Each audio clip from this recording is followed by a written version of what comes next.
All right, welcome back to the stream. Welcome back to the channel. We are level 1 online. I hope everybody's having a wonderful Tuesday evening, October 15th, halfway through the month. This month is flying by quick. Give me just a moment. Let me make sure that we are live. I don't see anybody in the chat. Where's everybody at? Don't tell me you guys got a job you got to go to tomorrow. What the fuck? Say what's up. Hold on, there we go. Lit Gaming 999. What's up, buddy? So, okay, good. We are live. So, first thing we're going to do something, instead of just jumping into a video game, we're going to have a little chit-chat about Xbox Series X, you know, the console as a whole, backwards compatibility, some of the benefits, some of the drawbacks. So we're going to do, you know, lecture time, presentation time. And give me just a moment, just setting things up. And we'll hop into it. Give a few people a chance to hop in here. Before I get started, hold on, who's messaging me? Good. Ready to go. Okay. So, one of the things I'm going to go over is this list right here.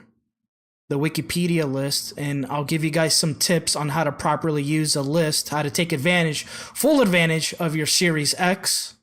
But first thing we're going to do, we're going to watch like a little video lecture from this guy. Let me pull up his video.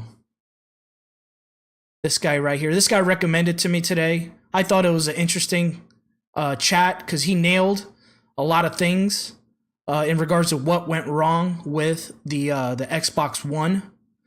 You know, the Xbox Series X is kind of an extension of the One. Kind of. I don't know. Well, hold on. Let me think. No, I don't think it. I think it's a whole new console. Yeah. What's up, Goblin? So, in this video, he talks about the. It's an hour-long video, by the way. He talks about the origins of the original Xbox and the success of the Xbox 360. A lot of you guys know that already. A lot of you guys are fans of the original Xbox and the 360. You know what they did to be successful. So he's going to cover what Microsoft did, the decisions they made to now kind of become you know, not really the best. Kind of, I wouldn't say a joke, but I don't know, just gamers are just expecting more out of this company. And it's true, you know, they're missing a lot of the exclusives that we were hoping for. So it's all covered in the video. So let me read Lit Game. I got a question. Are there any games that are for PS5 or Series X only? Like, I haven't seen any new games that actually require you to have a... you're talking about console exclusives. I believe... I was about to say Wukong, but that's on all the consoles, I think. Stellar Blade is a console exclusive to the PS5. Final Fantasy 16 was, but it's coming to PC soon. You know, the God of War, Ragnarok, the Spider-Mans, Horizon, Ratchet and Clank, those were PS5 exclusives, but they have all come to PC. As far as Xbox, what they had, I can't even think of anything because, like, the first thing people always say is Halo, but Halo is now ported to PC. I actually bought Halo Infinite yesterday. Got it for $20. Got a code key thing, and I like the fact that my save for my console came over. And when I do play Halo Infinite, I do want to play a little bit on this channel just to show you guys. It is a good game, but I had an epiphany today in regards to that game. It's not a Halo game. If you guys have ever played Shadow of Mordor, a game that I recently just beat, by the way, because now my PC can play it at max settings. It's basically Shadow of Mordor with Halo. If you look at the overworld map, you look at all the missions, and that's honestly why I think they call it infinite, because there's an infinite amount of random generated missions that you can just do. I really think whoever worked on that game, the director, was probably a huge fan of Shadow of Mordor. What's up, camera user? Not console exclusive, just the fact that games aren't requiring you to buy new systems like they used to. Yeah, I agree. That's a lot of people have been saying that, you know, and that's why a lot of people now say PC is king, because you can play everything. You can play your PS5 games, play your Xbox games, and you can emulate your Nintendo Switch games. You can emulate a bunch of stuff. You know what I mean? You can buy a game today and still play it on PS4 Pro instead of a 5. Yeah.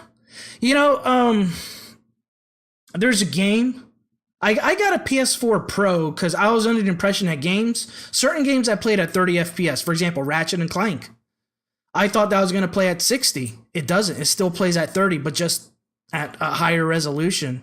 But I don't really have a 4K display. I'm still on, 1080p, but I have monitors now that can do, I have a 144 hertz monitor. I'll take the higher refresh rate over resolution.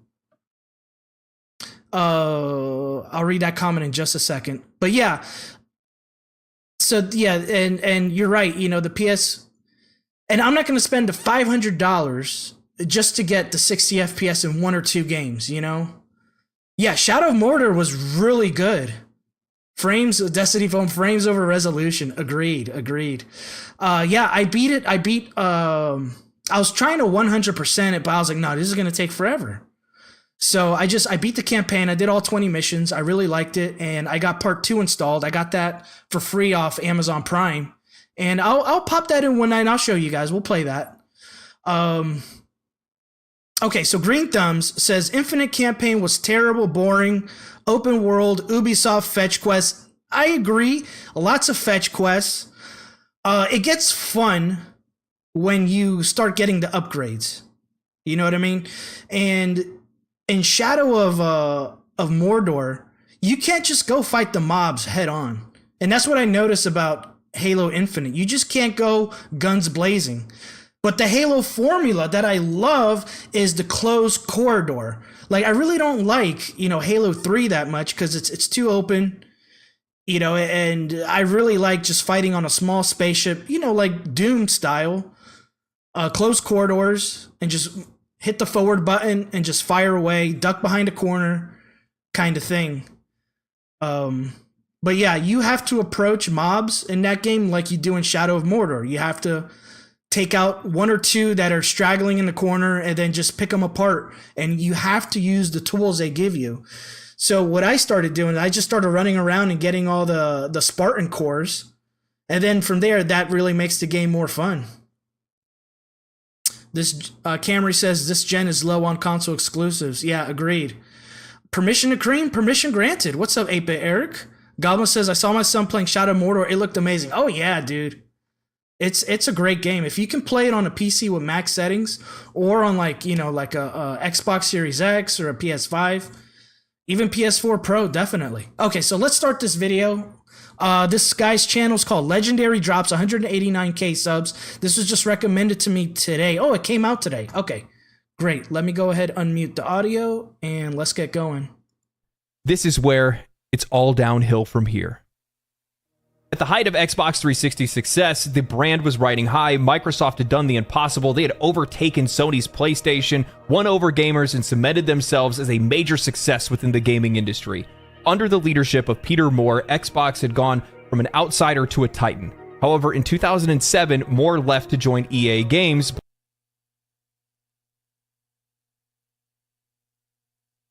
Hold on, let me unmute. Okay, I forgot about this guy, Peter Moore. We got to bring this guy back. Am I on StreamYard? No. You want to talk, KÍÖ? We can hop on Discord if you want to put in your 2 cents. Give me just 1 second. Hold on. Give me just 1 second. Let me do this. Okay, good. Yeah. If you want to hop on Discord, just let me know. Okay. Believing his work at Xbox was complete. In his place, Don Mattrick, the former CEO of EA, stepped in. Mattrick, at the helm, had a vision for Xbox that shifted dramatically, and it wasn't long before the cracks started to show. Mattrick's vision for Xbox wasn't about maintaining the momentum from the Xbox 360, he wanted to take it even further. No longer was the goal to sell 30 million units, it was to sell 300 million units. Translation, greed got in the way. KØÖ, I'm going to try and call you right now. Let's see if you're available. KØÖ going once, going twice. All right, I'll check back. I'll check back with you later. All right, let me know when you're ready. All right, so hold on. In order to achieve this, Matrick believed that they needed to go. And you know, you guys ever work in those environments where like they tell you, you know, hey, our goal for today is to get 5 sales. If you guys can get 5 sales, you guys all keep your jobs. And you're like, okay, let's do 5 sales. You know, you keep your jobs, company stays afloat. That's enough money. So you did your 5 sales. You come in the next day or the next week or the next month, and they're like, you know what? We got new goals. We want 10 sales out of you. You know, and it gets to the point where now they're demanding absolutely ridiculous goals out of you. And, you know, I think this guy came in. Hold on, I'm taking off my shirt. This guy came in from EA. He was like, 30 million. We're going to do 300 million. So, yeah, greed got in the way. All right, let's check KØÖ ΔЫΗＫÜՆ one more time. Hold on. I'm here? Okay.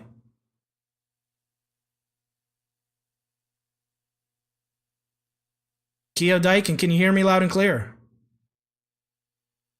KØÖ, I can't hear you, buddy.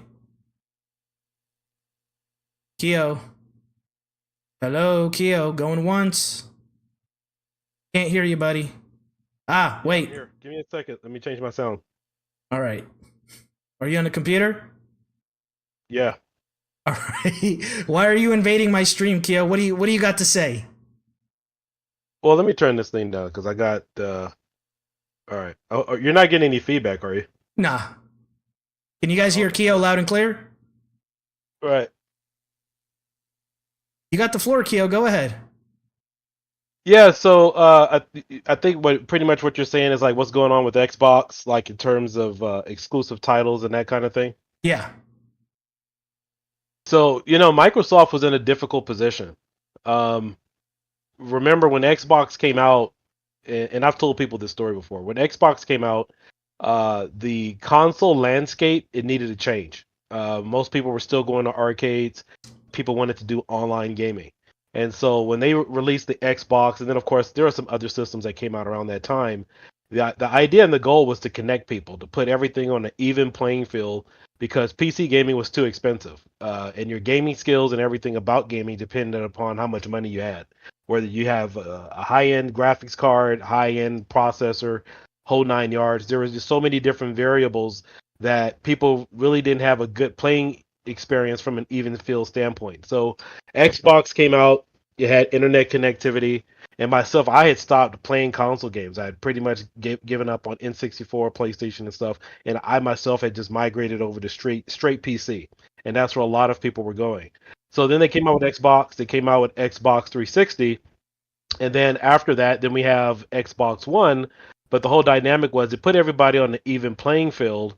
And so then the question then became of like, well, who really needs a PC? We just get a console.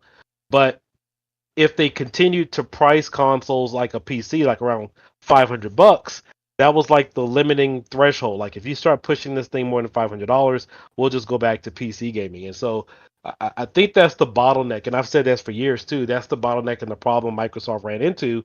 And then somewhere around 2012, 2013 or whatever, they started doing crossplay. And one of the first games they had was Gears of War 4 and several other games where now you can then play, actually install your Xbox games on your PC and also play on Xbox. And so now they've gone to the whole crossplay, Xbox Game Pass. Now you can play all your games or most of your games now on PC versus having a dedicated console.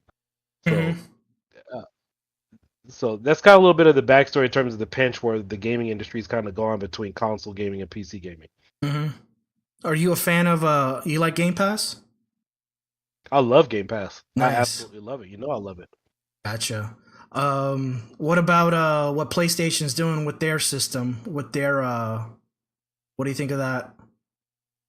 Well, PlayStation dropped the ball. This whole thing, the reason why I love Game Pass is because now you don't have to play exclusively on your PC or your console. You could play on your Raspberry Pi, you could play on a single board computer, you could play on a mini PC, anything that has like Google Chrome, Microsoft Edge. And so the whole idea, even 10 years ago, transferred over to play anywhere instead of actually having a dedicated console. Now, PlayStation used to have a PlayStation app like on Samsung TVs and so forth, where you could actually play some of the games from that, but everybody was so bragging and hype about PlayStation and exclusivity, but they didn't focus on the ability to play anywhere. You had to have that exclusive console in order to get it. And so they really missed a golden opportunity because they focused more on console sales rather than gross or net revenue in terms of like game passes and other things that you could do. Okay. Let me read a comment from Lit Gaming. They just made a deal, and now you'll be able to play Game Pass on mobile devices. Nice. Yeah, I mean, that's pretty standard. I mean, again, like, you've seen what we've been doing on some of the single board computers and so forth. So if you have any mobile device, and that's the direction it's been going in. And as you heard me say, even in some of the private chats and even in my private Facebook group, you're only going to see probably 2 or 3 more years generation of consoles, and then after that, it's going to go to play anywhere. Yeah. So the consoles will be, phased out, and that's the direction they've always been. However, if you've looked at Sony, PlayStation, they've always just been focused on console sales, and that's never really been the goal.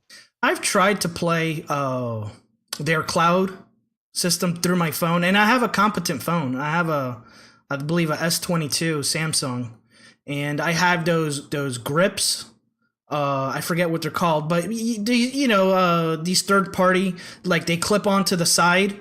And it basically, you turn your phone, laterally, and you can, it almost turns it into like a switch. It looks like a switch, right? Right, of course. Right. So I have not been satisfied with the performance, and I think Xbox has taken notice, and they're like, you know what, we're just gonna do it ourselves. Because I'm hearing rumors now. I think somebody mentioned it last night that they're gonna introduce a handheld soon to compete with, obviously the Nintendo Switch, and they have a decent back library of games that they can just port to this device. I mean, I would love to play Halo 1, Halo 2 on the go. Yeah, and you can do that now. I mean, you have those little handheld devices where it turns your cell phone into, like a little gaming thing, but the power is there. It could definitely do it. And that's one of the cool things I loved about Xbox, is even from your current games now, all the way to going back to a lot of the original Xbox games. The original Xbox games are still available. And, I think from a business standpoint and from a gamer standpoint, the biggest goal is to longevity of your games. Yeah. Instead of having to buy every console, you want to have access to that library. I think that's always been the biggest selling point, and that's why even when I have a choice between buying a game on Xbox versus Steam, right, or even Epic Game Store, I first look at, okay, well, which one will I be able to cloud game on? Because that way, not only do I have it on that unit that I bought it on, I can kind of play it anywhere. So that's kind of how I look at my purchases now. And there's going to be people out there that have a huge digital library, and all they got to do is sign in, download the games, boom, and they don't even got to play on the cloud. They can just have it stored. What are they going to, 64 gigabyte or 128 gigabyte onboard storage. And then for those people that say, hey, well, you know what? I'm new to this. I don't have a huge catalog of digital games from the Xbox 360 days. What do I do? Right. Well, we got Game Pass. And I think somebody else mentioned it and they did have this program when the Series X launched, where if you buy, I think you do like monthly payments. I don't know if you remember this program. You just pay like $40 a month for like 2 years. Okay. And then it pays off your console, and then it gives you 2 years of Game Pass. Yeah, I think you get that like in some of the cell phone stores where you add it to your account and you pay like $600 or something, and it's like a monthly thing, and it comes included with all that. But it's a better buy because you're not looking at, I think, PlayStation fans, Sony PlayStation, they look more or less like direct units, you have a game directly on the unit, versus what is the value of having access to all the possible games, because you can only play one game at any given time. And I've even told this to my nephews years ago. It's like, look, you're gonna have one or two favorite games, and then so don't buy 10 games all at the same time brand new at $60. Just play them, like when you're done, get the next one or whatever, because by the time you get ready to play the other one, it's going to drop in value. So I don't care how many games they give you. There's only 24 hours in a day. You're going to spend some hours sleeping and working. Yeah. There's only a limited number of games you're actually going to play anyway. Gotcha. We got some comments here. Destiny FOMO says, like I always say, console gamers want PC graphics but don't want to pay PC prices. They want 4K, 120 FPS for $500. Console gamers want PC graphics, but don't want to pay PC prices. Gotcha. Okay. Camry says, isn't that Google Stadia all over again? Cloud gaming? Yeah, I'm not a fan of cloud gaming. I mean, and I have like rock solid, internet connection at my job, and I've tried to test cloud gaming over there. Not satisfied with it. That Backbone controller for mobile is a game changer too. You can play a lot of real games on mobile now. Yeah, and that's where it came in handy when I played the Android based games like that racing game. I forget what it's called. Asphalt. Yeah. Goblin says, oh my God, I forgot about Google Stadia. Yeah. Everyone else did too. Lit Gaming says, I have a controller that makes my phone look like a Switch. It's what I stream, but with only retro games. Yeah. Yeah. Now I'll be able to use the Ultimate Game Pass to play games. Nice. And Goblin says, I'm behind on technology. Gotcha. Yeah, they're not the only service that has it. Amazon has a streaming service too. There's several others as well. I showed them off on the channel as far as like the number of services that are available that you can stream, but that's pretty much the way going forward, because what's the point in having to pay a specific dollar amount for your game and you're locked in to your house where your console is to be able to play it versus playing anywhere? Like right now, if I go to Hawaii, Vegas, anywhere on vacation, you could take a small portable unit, or even, as I say, in some cases, play on your phone. Even with like Netflix, even has gaming. You have a better availability to it. And I think that is the trade-off that people want. Gotcha. Okay, so KØÖ, what I'm going to do, let me go ahead. Let's hop back into this video. Let me let you go, and let's pick up where I left off with the video. Thanks for chiming in. And yeah, we got to do this again sometime. Thanks. Good idea. All right, man. Thanks. All right. Have a good night. Take care. Bye-bye. All right. Where did I leave off? There was like, we freeze framed on, there was like an Asian lady. Hold on. Let's go back. It wasn't long before the cracks started to show.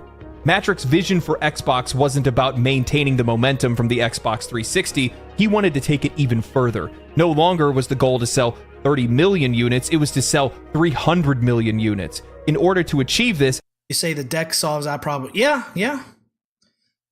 Oh, we left it on right on this lady. Okay, yeah, I agree. I totally forgot to mention the Steam Deck, but yeah, and the Asus ROG Ally. And my buddy has an Asus ROG Ally, and it comes with Game Pass. You can the Xbox app works on there, and that's what he's using it. So I just but it's a little cumbersome to set it up because you have to use a Windows interface. There's a Windows underlayer to it, and with the Xbox Portable, just eliminate that, and it's just consoleize it really. So you don't have people that get stuck, and that's how I ended up making a new friend, because I got introduced and he needed help with this Asus ROG Ally, and I showed him how to use it. But yeah, let's go ahead and pick up where we left off. Matrix believed that they needed to go beyond gaming and tap into a broader and more casual audience. Sounds familiar, doesn't it? The shift in focus became clear when Microsoft began integrating movies and television into Xbox Marketplace. Xbox already had a pivotal role in popularizing Netflix by introducing the streaming service to living rooms across the world, but Matrix wanted more. However, the release of the Nintendo Wii in 2006 threw Xbox off course. the Nintendo Wii introduced motion controls that were a massive hit with casual gamers and families. Suddenly, everyone from parents to kids were playing motion-controlled games. Wii bowling, you know it. And Xbox found itself on the outside looking in. Frustrated that Microsoft hadn't anticipated this trend, Matrick pushed the company to develop its own motion sensing technology, enter the Kinect, a revolutionary device that allowed players to control games with their body movements, no remotes required. Now, oh my god.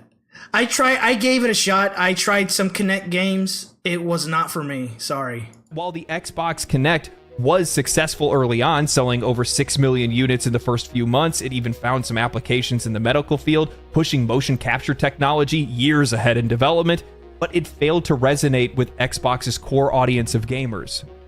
This started a trend that would culminate in 2013. Microsoft and Xbox had built a loyal fan base. They had already captured a significant share of the gaming market, and they were standing toe-to-toe with PlayStation. They were poised to make a triumphant leap into the next generation with their upcoming console, the Xbox One, but what should have been a crowning moment turned into one of the most tone-deaf and disastrous reveals in gaming history. Ladies and gentlemen, introducing Xbox One. TV experience. TV. TV and movies. TV. Xbox. Watch TV. TV. TV. TV. TV. TV. Watch TV. TV. TV and TV remote. In May of 2013, Microsoft took the stage to unveil the Xbox One. But instead of focusing on gaming, the presentation was almost entirely about movies and television. Matrick and his team pushed features like TV integration, voice controls, and Kinect. In other words, it was like a glorified Android device. Functionality, positioning the Xbox as the ultimate entertainment hub. Gaming was treated as an afterthought, which left most of the core audience of gamers scratching their heads wondering what's going on. What they wanted was a gaming... By the way, this is Halo 3. You know, this to me was not fun. This open level. I like I said, closed corridors. Console, but what they were being offered was a glorified cable box that happened to play video games. Right, but if you're gonna do it, right, then, and you're using a superhuman soldier, give me the ability to like dash around and get around, because like look at the enemy like way back there, you know? I want to get there and kill him quick. I want faster gameplay. And in Halo Infinite, they introduced the grappling hook, which really makes it fun to get around quick. What's up, Super Jeff? As if that wasn't bad enough, the Xbox One would be sold at a hefty $499, $100 more than Sony's PlayStation 4, which launched at $399. The price hike was largely due to the mandatory inclusion of the Xbox Kinect, a feature that most Xbox fans didn't want or need. On top of this, Xbox also introduced strict DRM policies that would prevent players from trading in or sharing games with friends. And consoles were required to always be online to even function. And what was Xbox's response when players asked what they should do if they didn't have access to reliable internet? Fortunately, we have a product for people who aren't able to get some form of connectivity. It's called Xbox 360. Right. So stick with 360. That's your message. If you don't, like it. If you have zero access to the internet, that is an offline device. It was a flippant remark that seemed to completely disregard the needs of their customers. Yeah, hey, Jeff Keighley, him doing that interview, I still remember that interview. That really, you know, resonated with a lot of gamers, and ultimately, you know, the people spoke up and Xbox changed their stance on DRM for the Xbox One.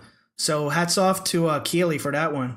And only further damaged Xbox's reputation. Meanwhile, Sony capitalized on those missteps in a single ad, demonstrating how easy it would be for you to share games on PlayStation 4. This is how you share your games on PS4.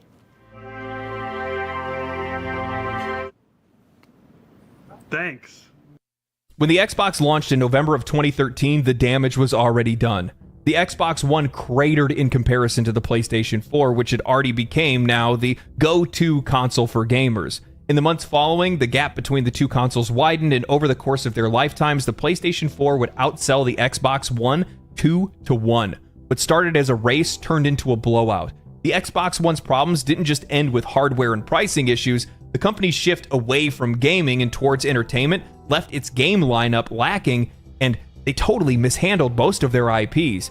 Flagship franchises like Halo and Gears of War struggled to maintain the momentum they had during the Xbox 360 era. Without Bungie at the helm, Halo 4 paled in comparison to its predecessors, and while Gears of War remained stable, it wasn't enough to carry the console.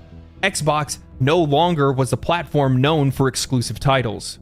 During the entire Xbox One generation, 343 Studios, who took over for Bungie, continued to fumble the franchise. Halo 4 and 5 were met with mixed receptions, tarnishing the legacy of the title.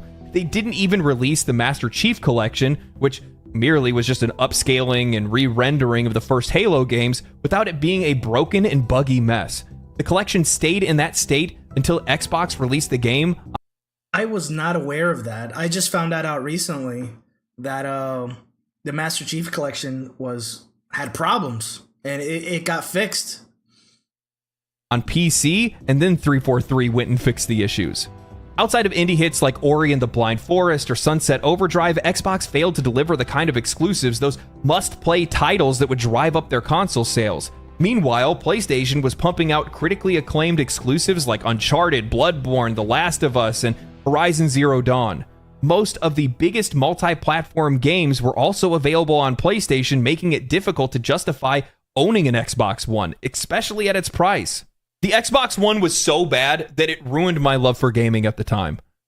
They got what they wanted from me. I started using the thing to By the way, that's a good band right there, Spirit Box. Look them up. watch TV more than anything else because there wasn't anything to actually play on it in the first place. 9 times out of 10, I was playing NHL games from EA at the time, and while I'm a big hockey fan, I was just doing it to pass the time. None of their games interested me. They sucked that love for gaming straight out of me. And they did it to a lot of other people. They ruined that sense of community. They ruined that brand integrity and that loyalty that we once felt.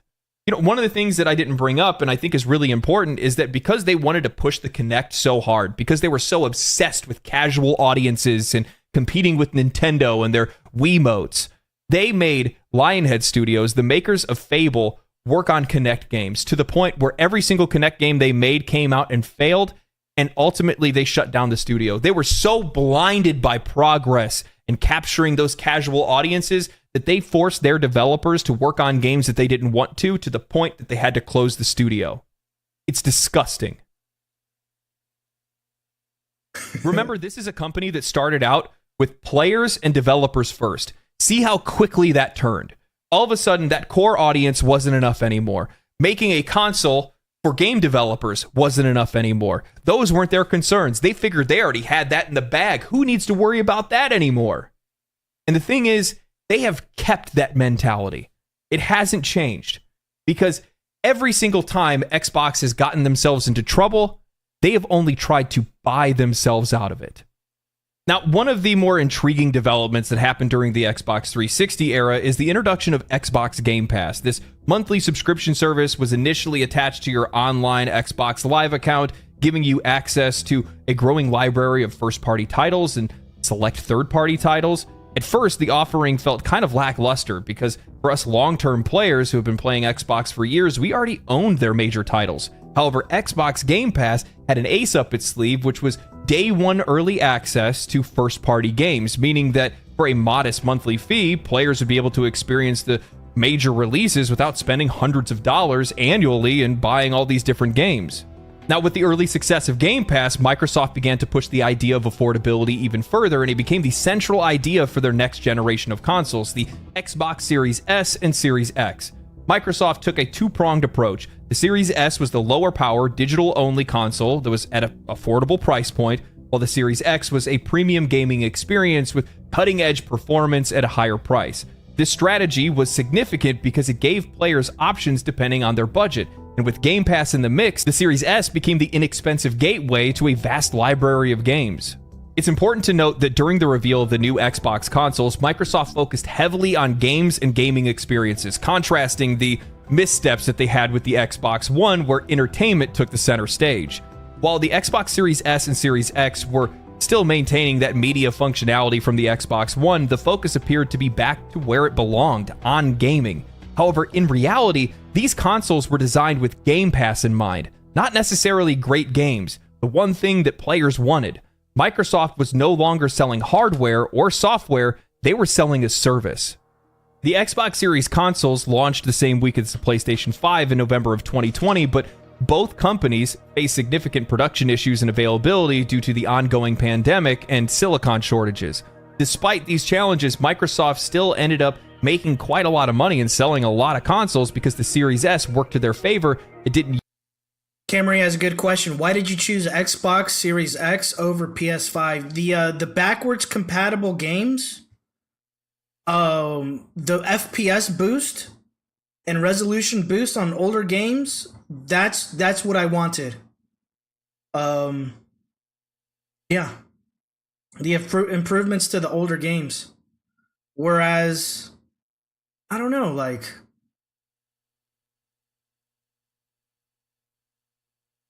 you know, the PS3, or I'm sorry, hold on. The PS5, if they would have had, hey, pop in your PS3 game, right?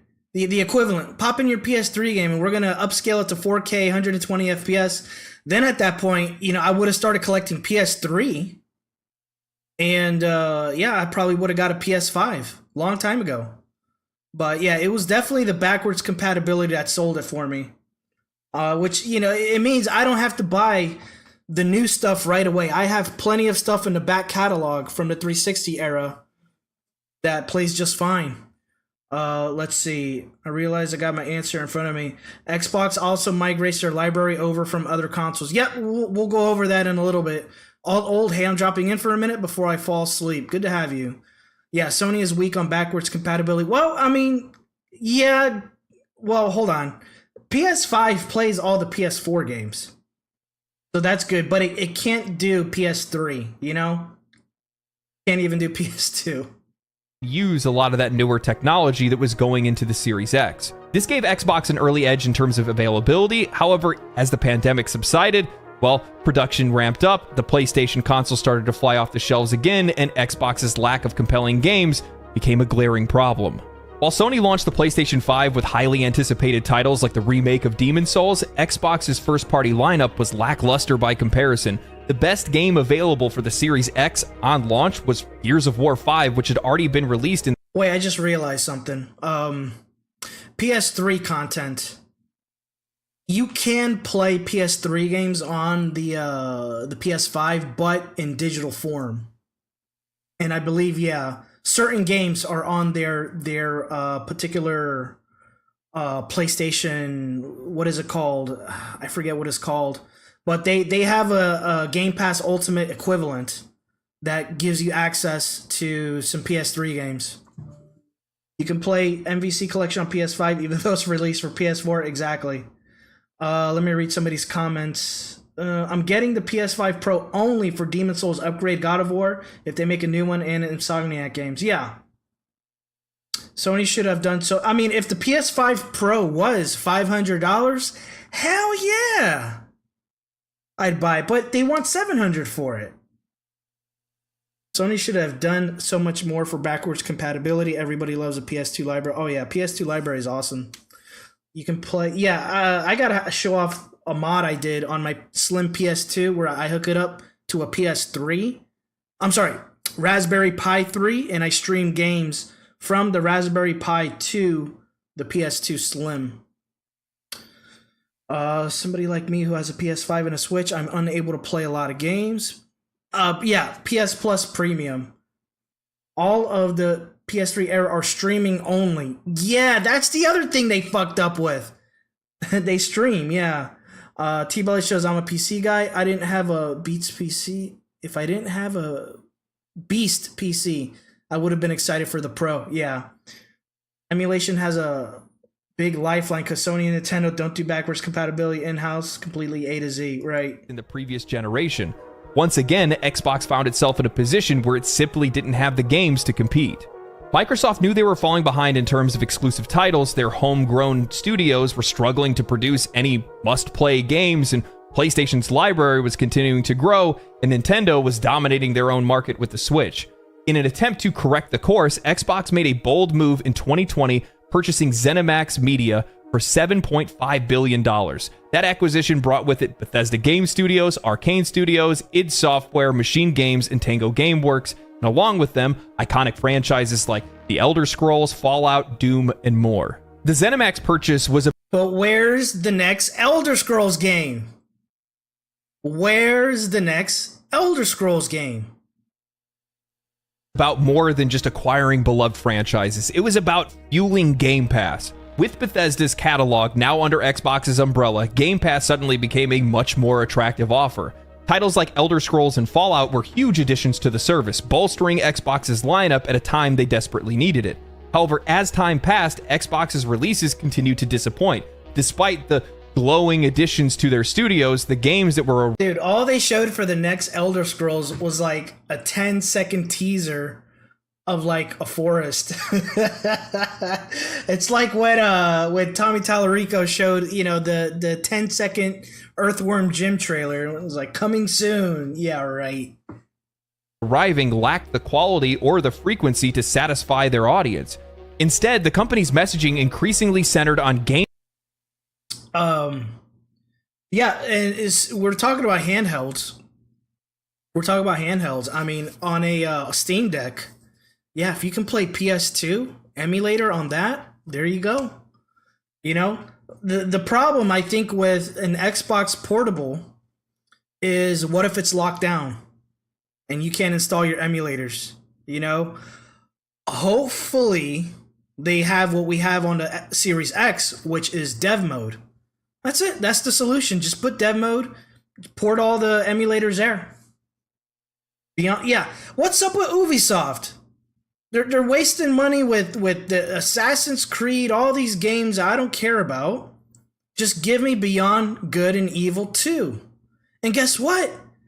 The lead in that game is a black female. So there you go. There goes your checkmark DEI requirement. Come on. Game Pass and xCloud. The latter being the promise to make games accessible on any device, and I think that's their exit strategy. While these initiatives are certainly innovative and forward-thinking, they're not addressing the immediate desires of gamers. Players want games, not services. Nothing exemplifies Xbox's struggles more than the release of Halo Infinite. When Halo Infinite launched in December of 2021, it was met with mixed reception. While players definitely enjoyed the multiplayer mode during its beta phase, and the campaign seemed to return to its roots with the help of Halo's original story writer, the full release was plagued with missing features, bugs, and broken promises. The game lacked campaign co-op and Forge mode, both which were staples of the original franchise, and then were turned into promises that would be a part of their live service roadmap. Players were especially frustrated by the absence of co-op, because that's a standard feature that it has our fondest memories. It's the reason why we play Halo games. For a series that built its legacy on LAN parties and split-screen multiplayer, the game that popularized online gaming for consoles to... Okay, if you've played Halo Infinite, this character right here is so fucking annoying. I wish he was not in the game. He's a whiny crybaby. Not have these features is beyond incompetent. It's offensive to the fans of the franchise. Never mind the fact that they completely ignored the rising popularity of Battle Royale games. The multiplayer beta was actually the full release, and they offered one of the saddest live service packages possible in a game where players are used to earning skins and colors through... This fucking dude right here, man, so fucking annoying, and his accent irritates the fuck out of me. Gameplay. The progression system was the battle pass. They charged outrageous pricing for color sets and armor sets. The game lacked any self-expression, something that was initially promised by the developers. We're not going to let any other players circumvent that by purchasing it out of the storefront. A lot of our stuff is unlocked through playing the game and only through playing the game. How do you ruin Halo? How do you ruin one of the most recognizable and famous franchises in all of gaming? Hold on. How do you ruin Halo? Franchise that quite literally created the modern gaming, online gaming sphere that we have today. It is what popularized online gaming on consoles. How do you let 343 do what they've done for over a decade? How do you give money to a TV studio to make a show about Halo with Master Chief crying in a shower? Naked. Oh, that show sucked. That show sucked, man. What's wrong with you? How are you this incompetent?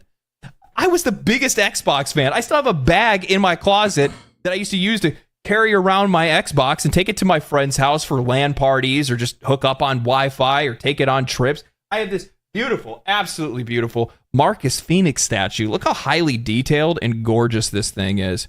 They don't make them like this before. Actually, they don't make them at all anymore. Don't you guys miss when we used to get things like this when we pre-ordered games? What happened to that? I'm going to blame it on Xbox. I was so over them when I saw that they released Halo Infinite without couch co-op. It was almost an expectation of mine that they would screw things up that monumentally bad. I remember watching Angry Joe review the game with his friends sitting in the background. That is so weird. That's so weird. What is wrong with you? I think that Don Matrick was a marketing hire. I think that it was a part of their executives' idea of what they wanted for the future of the brand, of the future of Xbox, was to brush away the core audience because they wanted to do what all the rest of the executives wanted to do across the entire industry, and that was chase people that weren't playing video games. Stupid. Beyond stupid. It's just like that Steve Jobs quote. It's when the marketing minds take over and the people that were making the products, your engineers, your visionaries, aren't making the decisions anymore, because those people care about the perspective of the player, the perspective of the user.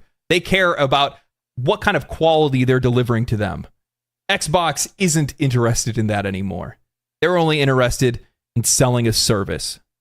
The Xbox Series continued to have issues with releasing impactful first-party titles ever since its launch. However, at the beginning of 2023, it seemed like the company was starting to trend in the right direction. Not only did their showcase feature titles that players could get excited for, like Starfield, Redfall, and Fable, but at the end of their presentation, they shadow dropped a game onto Game Pass called Hi-Fi Rush by Tango Gameworks, one of the studios that was acquired in their acquisition of ZeniMax.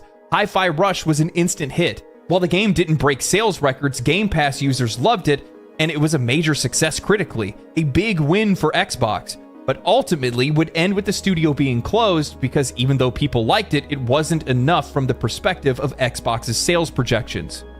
Xbox's next release would come in the form of one of the most confusing and garbage releases we've seen in modern gaming, Redfall, a co-op live service looter shooter made by Arcane Studios, who's critically acclaimed for their... I mean, when I see this, right? When I see that in the trailer, you know what's going on. A co-op live service looter shooter made by Arcane Studios, who's critically acclaimed for their single-player Sims, and it flopped. The game was broken, buggy, unentertaining, and ultimately yielded nothing in sales as players weren't interested in it. The game was developed under Xbox. They asked Arcane to make a live service game. The studio could barely hold any employees because nobody wanted to work on the game, and ultimately Xbox's pressure led to an unimaginative, generic, sloppy mess that nobody was interested in, and as a result, Xbox closed the studio. Next came Xbox's most anticipated game of the year, Starfield, launching in late 2023 as Bethesda's first single-player game since Fallout 4 in 2015, their first... Fun fact, Starfield is Fallout in space. New IP in 25 years, with Bethesda's huge name in gaming, fans waiting for years, still players modding and playing older Bethesda titles. Just kidding, by the way. Made some bold promises about the game, and the marketing buildup just led to even more anticipation. Hell, even Baldur's Gate 3 moved their launch date to avoid Starfield affecting their sales. If they only knew. When Starfield finally released, critics gave it pretty decent reviews, but the players hated it. Todd Howard's famous quote of "It's not how you launch, it's what it becomes" highlights a mindset that ultimately leads to games like this, as Bethesda isn't too concerned about delivering a polished product on day one. Beyond the bugs, the game just simply didn't live up to expectations. The characters and the story felt dull, the exploration, a hallmark of Bethesda games, was lacking. After all of the build-up, Starfield... When the only thing I like out of Starfield is the console wrap, which actually, that's what I'm using right now on my Xbox, and that Starfield controller. That's bad. It just felt like a game that could have came out a decade earlier and still struggled to measure up to Mass Effect. With Xbox's failure stacking up, studios closing down, Xbox yet again returns to their checkbook to try to fix their internal issues by acquiring Activision Blizzard King in October of 2023. This is the biggest acquisition in video game history, and by extension, through their other acquisitions over the years, they are now the biggest gaming publisher in the entire world. The biggest impact of this purchase wasn't felt through the players, it wasn't the value they were bringing to us, it was the value that they were bringing to their shareholders, as Activision Blizzard now reportedly makes up to more than half of Xbox's quarterly revenue. I think that this is the best time to start pointing out the lagging indicators that we saw in Xbox's history, and why I think that they don't have the mindset internally to make games of value. I want you to keep in mind that this company has always had a buy yourself out of your problems mentality. They do nothing to fix their own house. Their first thought when getting into the gaming industry was to buy out Nintendo because they were having problems creating the first Xbox, and we need to be thankful that they laughed them out the door. Their studios have failed. While Flight Sim and Forza remain solid franchises, they aren't the kind of games that Xbox needs to manage. They don't need to radically change to be able to hold interest. Throw on a new paint job, send it back out there. They're effectively the same as sports games.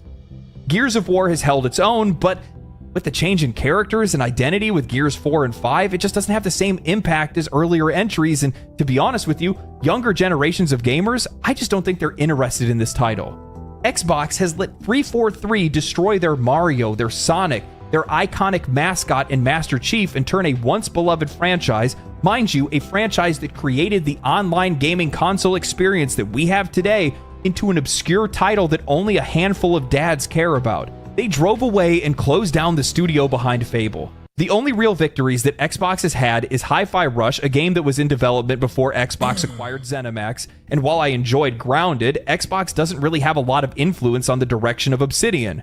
They keep buying their way out of issues and doing nothing to repair any of the issues beneath. This is a company who can't manage their own studios and only seeks to feign care for their customers and buy their way out of their problems. Just like with Xbox's recent move to rebrand 343 as Halo Studios, Hold on, this is a good comment. Bethesda could make money by doing a remaster of Oblivion. All Oblivion got was a FPS boost, and we're going to take a look at that list in a little bit. Fallout 3. I started Fallout 4. I liked it. I liked the opening. I thought it was interesting, but I don't have the time, you know? Fallout New Vegas, but instead they just want to release Skyrim 100 times. I mean, they could do a Skyrim, you know, with ray tracing and, you know, and integrate some kind of mod system. Because I know that game is really big with mods. And there's so much, you know, this Bethesda acquirement could have done, but they didn't. And they really dropped the ball. I don't see any reason to be optimistic. It's still the same studio, the same employees, and while the studio's leadership has changed, Xbox hasn't changed. It's still the same people who have sat there watching while the Halo franchise has devolved from an industry leader pushing the medium forward into an armchair discussion about how games used to be. And this is all because their vision has changed. It's not about the developers or the players delivering value to their customers, it's about the profits and their desperate run to become the most established games as a service company in the industry. They want to be the Netflix of gaming. They have systematically acquired some of the biggest studios in a bid to corner the market to that end, consolidating the industry to the point where we are staring down the barrel of a gaming dystopian nightmare. Game Pass is the illusion of affordability. We've all seen this play out before, and that's the reason why it bothers me while nobody's talking about this. Netflix gained market dominance because it was the most convenient and affordable option on the market. Then, as years went on, it grew in price, they gained tiers, they started putting ads into it, and Xbox is doing the exact same thing. Xbox Game Pass started out as a free option that was just included with your Xbox Live subscription. Then they came out with Ultimate, which gave you the ability to use it on PC. Now you have Xbox Core, Xbox Standard, and Xbox Ultimate, and now they all have tiered access to different games, and you can only get day one releases on Xbox Ultimate. Soon we're going to start seeing xCloud come out, and you better bet there's going to be a price hike if you want access to xCloud, so you can access your games on any device, anywhere, anytime. And then with Yeah, by the way, I'm not a fan of their different naming conventions. Xbox game core, this, that. They should have just made one for one low price. $14.99 a month is okay. It's on par with, what Netflix charges. It's doable. You know what I mean? Now they want, I think they charge $20-something for Ultimate. I don't know anybody who has the core. I'm gonna have to pull up the list of games that are available in core and see if it's worth it. That will come speeds and quality. You want 1080p? You want 1440p? You want 4K? Well, you're gonna have to pay extra for those. That's how this works. And then they're going to start putting in ads inside of your games. And if you don't want the ads, well, you shouldn't be on standard or core. You need ultimate or mega ultimate or super mega ultimate. No, I kind of disagree. I don't see them advertisements in video games. I don't know. Those games you get to play before they're even imagined. They will continue to come out with features, come out with barriers, fabricated things that didn't exist before, and start making you pay for things that you otherwise got for free before. And ultimately, they're going to make it where by buying up all these studios and all of these publishers, it's going to be the main place to get your games. And you won't have a choice. And what if I told you that that's not even the worst part of all of this? What's worrying is what it means for the quality of games that we're going to see in the future and what kind of games we're going to even have access to. Baldur's Gate 3's lead and the owner of Larian Studios spoke to this during the debacle of Ubisoft's CEO, saying that we need to wait for gamers to get comfortable not owning their games, saying, whatever the future of gaming looks like, content will always be king, but it's going to be a lot harder to get good content if subscription becomes the dominant model and select groups get to decide what goes to market and what not. Direct from developer to... Shut up, KØÖ.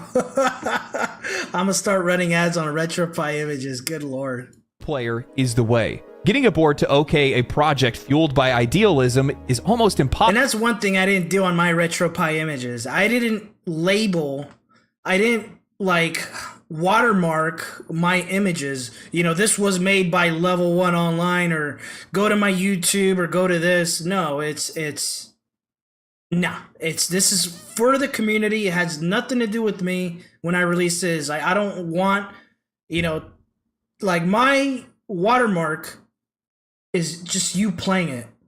As long as you know where it came from, who made it, I'm fine with that, Possible, and idealism needs room to exist, even if it can lead to disaster. Subscription models will always end up being a cost-benefit analysis exercise intended to maximize profits. There is nothing wrong with that, but it may not become a monopoly of subscription services. We are already dependent on a select group. No, I didn't sell the images like other people. Group of digital distribution platforms, and discoverability is brutal. Should those platforms all switch to subscriptions, it'll become savage. In such a world, by definition, the preference of subscription services will determine what games get made. Trust me, you don't want that. And he's absolutely right. In the future that Xbox desires, it's not about the needs of the audience, it's about the needs and the perspectives of their shareholders. The content people, the engineers, the designers, the developers, they aren't involved. It's marketing minds. Remember what I brought up earlier in this video. Microsoft executives passed on Rockstar's idea to revamp Grand Theft Auto series into a third-person shooter in an open-world game. They didn't see the value. They didn't like the idea. They didn't like the image that it created. In a world of subscription services, it isn't about players' tastes, it's about theirs. And that's the insidious turn that this story takes. I think that Xbox is no longer interested on competing on the level that it once did. The company's shift in priorities away from players and developers towards subscription services reflects a larger vision, the death of their console. Xbox appears content with its current irrelevance in terms of first-party releases because in their future, the console itself is no longer the endgame. Instead, they are aiming for a world where services reign supreme. This shift isn't about convenience for the customer, it's about control. It's why their games feel so soulless. It's why they lack imagination and creativity, the things that players are thirsting for. It's why their platform is cascading into irrelevance. Xbox hardware isn't what they're worried about. Game Pass reigning supreme is what they want. They no longer need to focus on quality and creativity within their games. They just have to make sure that they own more of them than their competition. They can dictate what players see, what they play, and how much they pay for it. It is the perfect world for these profit-sucking vampires that are more interested in maximizing profits than pushing boundaries and delivering great experiences and value to their customers. Worse still, if streaming services become the preferred platform like Xbox wants what they're building towards, developers are going to be forced to conform to their standards, or they're going to risk having their games never played. It's a scenario where the industry is now serving the platform, not the players. A dystopian future where creativity is taking a backseat to corporate agendas. At its core, the Xbox we once knew, pioneering, player-first, developer-first, and community-driven, is gone. The company that once stood as a beacon for innovation now aims to monopolize the industry, buying out the competition and consolidating control. Their drive for profit rather than passion now defines the brand. And in that pursuit, the soul of Xbox has been lost. The soul of the players has been lost. We're not looking at the future of gaming, we're staring at the death of it. It's a bleak outlook and likely not the conclusion that you thought I was going to be coming to, but I truly believe it. Maybe it's a bit too passionate, but that's me. I'm invested in this. It's impossible for us to ignore what Xbox and Microsoft are doing when we've already seen this play out in so many other industries. We can see the writing on the wall. We know exactly what they're trying to do. I mean, look at what they've done with the Series S and the Series X. If you want more proof that they're not working for the developers anymore, why would you make a console with forced parity between those two consoles, forcing developers to make worse games? Yeah, he just nailed it with the Series S. You know, at first it sounded like a good idea, you know, a cheaper version that they said is still going to be powerful enough to handle. You know, they promised that, it's just, you know, just the Series X is going to do 4K, 120 FPS, where the Series S is 1080p, maybe 30 or 60 max. But developers, it really just hamstrung what certain developers are trying to do. Instead of, you know, focusing on making the game the best version possible on a Series X, they have to work in tandem to make sure it works on the Series S. You know, Halo Infinite plays like garbage on the Series S, from what I heard. You know, I need to get a Series S so I can experiment and just, because I'm curious to see how powerful or how not powerful that device really is. I'm waiting. When we have developers like Sven Vinka that are pointing out why they don't want their games on subscription services and writing it out in plain English, talking about this dystopian future that they see, Xbox wonders why developers aren't making games for their console. It's because of that. It's because they see that writing on the wall. They know what you're up to. Not only are you making it more difficult for them to make games for your console because of the Series S, but also on top of that, they see the long-term effects of something like Game Pass. And the genie's out of the bottle. It's not going to go anywhere. It's up to the developers fighting on our behalf to make sure that that doesn't become the preferred platform for gaming. The more that they keep their games off of their platform, the more that they don't let these companies buy them, the better off we're going to be. But I don't know if they're going to be able to stop it. The only way that we can is make sure that we vote with our wallets and try to stay away from these services the best that we can. But I get it. People aren't going to like that. People aren't going to want to hear me say something like that because Xbox is breaking down boundaries. They're getting rid of console exclusivity. They're sending over Xbox first-party titles to PlayStation. They're bringing them over to Steam. But what is in it for them? Well, yeah, it's a little bit of money, right? They're getting some extra sales. It makes a lot of sense from my perspective. I would rather all games come out on all platforms. But at the same time, with all of their focus on Game Pass over the last few years, that doesn't really add up. But then again, we've also heard them say on multiple occasions that they want Xbox Game Pass on PlayStation. They want it on Nintendo. Why is that?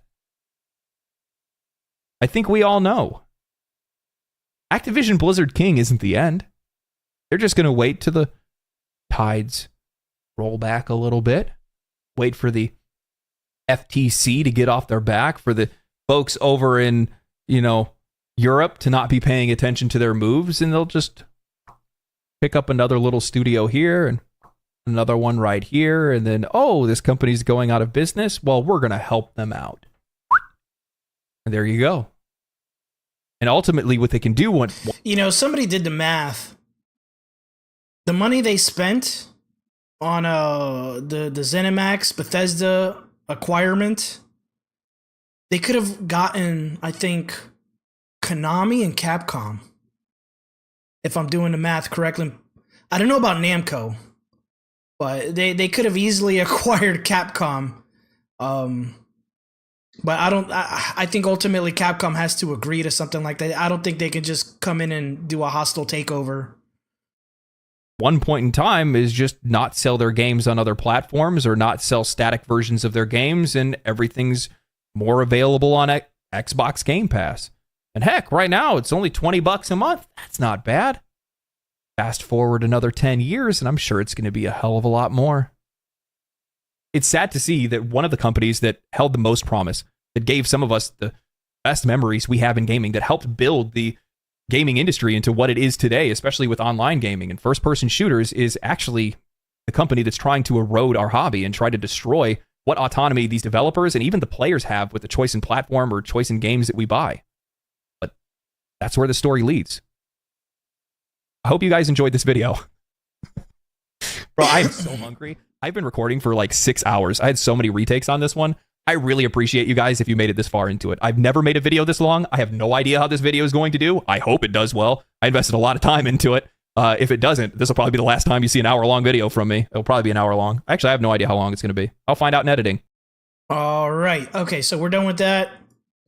So let's get talking about backwards compatibility. So what I linked in the description is a link to a Wikipedia article. This what they got listed on Wikipedia is a lot easier to read than on the official Xbox website. And I'll show you how to use this.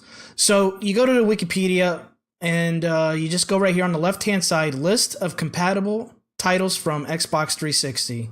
I recommend checking out this chart right here. And then go right here to where it says FPS boost. Click right here and then click it again. Boom. And it's going to give you a list of all the Xbox 360 games with enhancements or FPS boost. Xbox One enhanced typically means like upscaled resolution, you know. But like I said, over here we're concerned about FPS. So here's a pretty good list. And here's the thing, you know, and this is the reason why I'm doing this stream. It's a PSA that a lot of these games are cheap. You can get physical copies of these, pop it into your Xbox Series X, and then it'll download a patch. Well, actually, it'll install, right? And here's the thing. Even if the disc is a little scuffed up, that's okay. It just uses the disc to verify that you have ownership of the game because it installs directly to the hard drive and is playing off the hard drive. So let's start. And there's a lot of really good games right here. You know, and what they don't have, which you can't find physically, sometimes you can find good deals on them digitally. For example, Binary Domain. I got that for a couple bucks. Yeah. And they have the Xbox Rewards program. So this is something I've been doing every day. I chip away at it. I launched the Xbox app, and it has a couple things you got to do. Like you got to play like, there's some little game called Jewel. You do that, you get a couple points, you beat a level. All you got to do is beat a level. And then if you check in, you play a game on PC. If you play a game on the console for 15 minutes, you get points. So when you get 1,300 points, you get $1, I think $1.75, right? And you can use that on a game that's been reduced to like $5. Apply that, and now you're just paying $2 or $3 for a game. And you can start building your digital library. And then when there's a portable device, all those games are going to translate over. You won't even need the Game Pass because you already own the games. Okay? So, yeah, Assassin's Creed. This game, you can find this in the wild. Very cheap game right here. Xbox One Enhanced, FPS boost. Right? Alan Wake, solid game. Binary Domain, solid game. Darksiders, the game we're going to play first. Xbox One Enhanced, FPS boost. I got this for $13 sealed on eBay last month. Okay? Dead Space 2, Dead Space 3, FPS boost. Dragon Age 2, Dragon Age Origins. Elder Scrolls Oblivion. T-Belly, I sent you this game, right? Boom. Xbox One Enhanced, an FPS boost. Fear. I'm gonna try and find a. They don't sell this game digitally anymore. I'm gonna try and find a disc version of this. Fear 3. This game was just on sale for $4.99, but I hear the game kind of sucks. Fear 2 is missing for some reason. Let's see. Fable Anniversary. I think Fable 2 is missing. I don't know why Part 2 is missing. They got Fable 3 here. Both of them are enhanced. We got Fallout 3. We got New Vegas.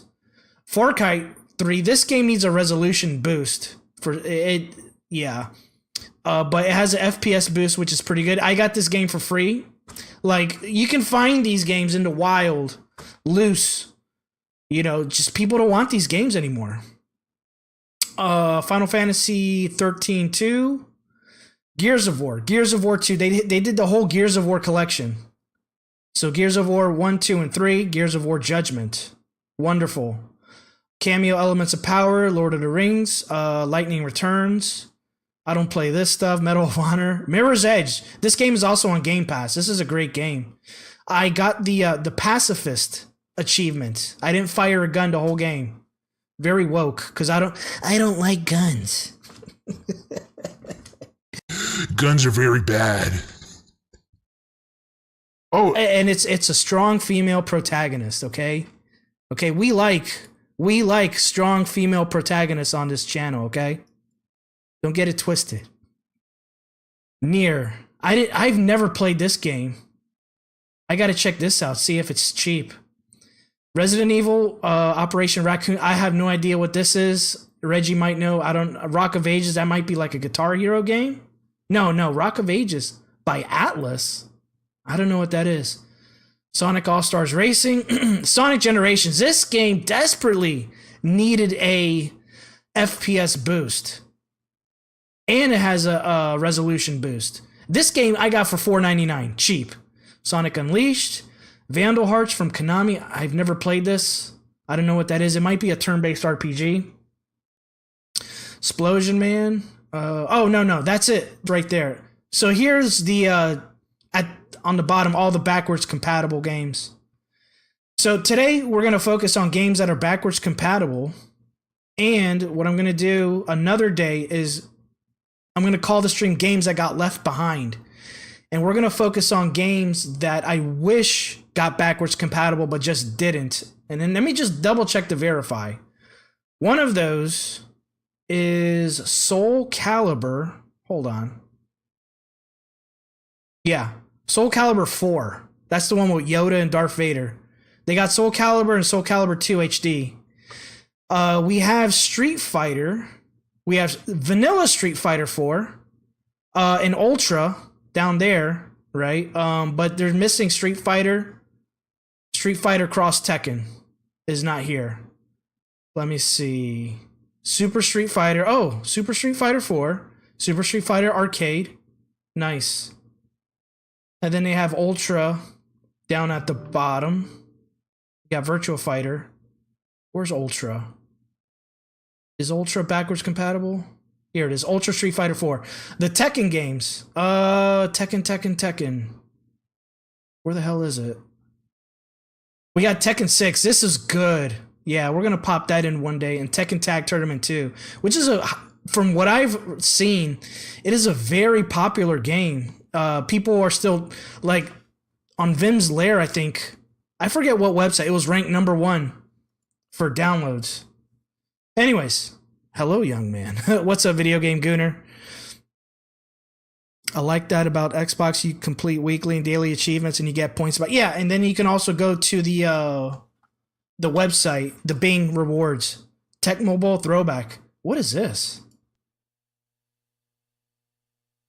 I didn't even know about this game. I know they had an NBA Jam throwback type game that was pretty decent. But yeah, huge list of games. Okay, so let's go ahead. Let's fire up the Xbox 360. I'll show you guys. Hold on. Let me get my screens situated.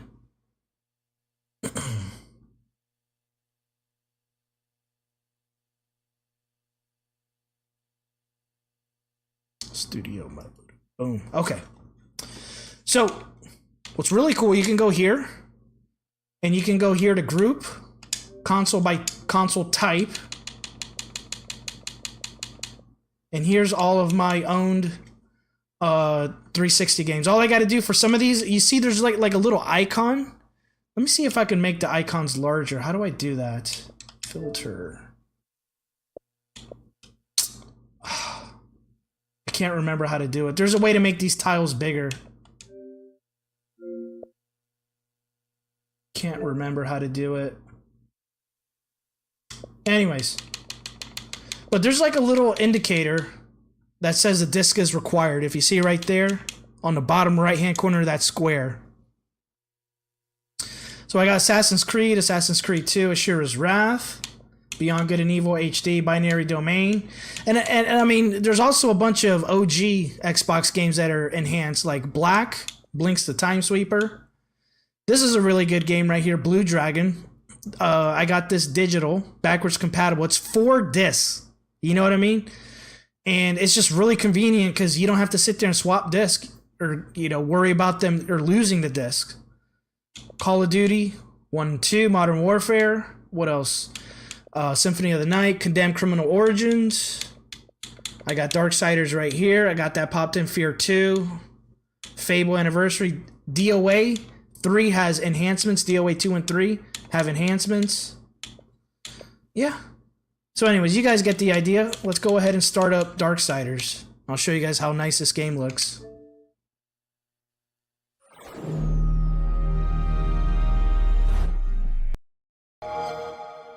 And they just announced Darksiders 2 Definitive Edition. I thought they already had Definitive Edition. But I'm going to pass on that because I got the PC version on Epic Game Store.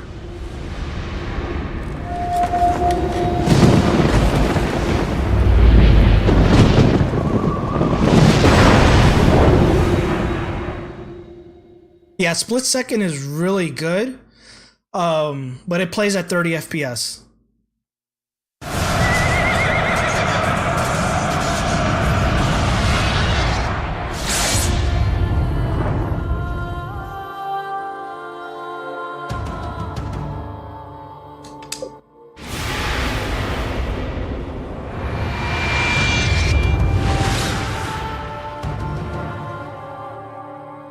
Yeah, you're right. You can't even buy a box version of Microsoft Office anymore. You got to get Microsoft 365. Let me take a look at the options. Okay, everything looks good here. New game. Yes. Easier normal. Let's just go normal.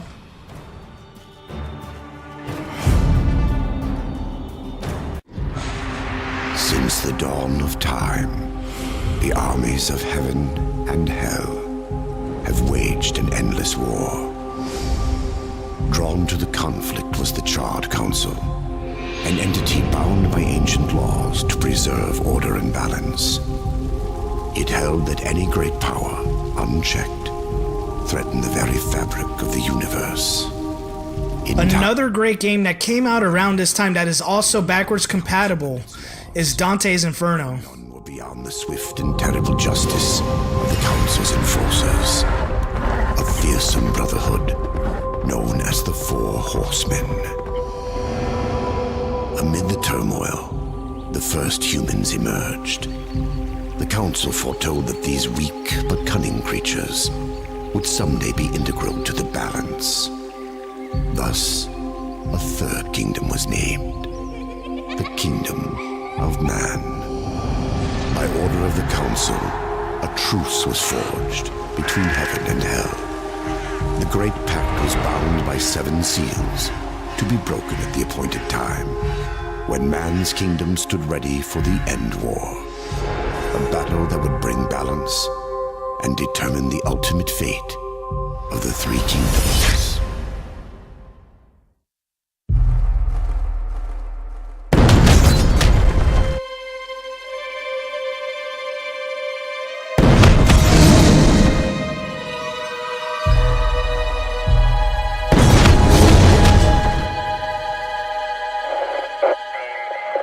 Boulevard on-ramp. It's like a blocking accident in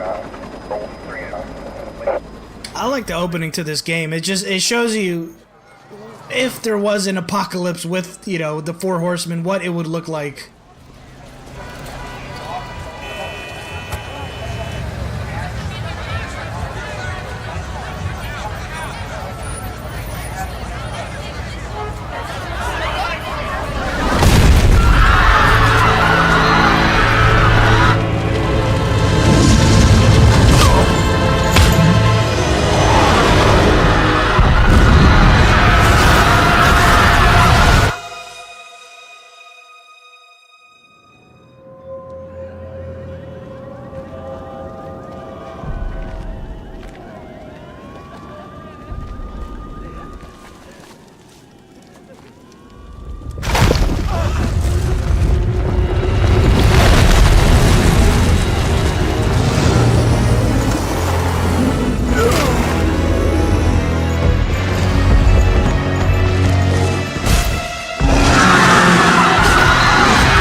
I gotta invert the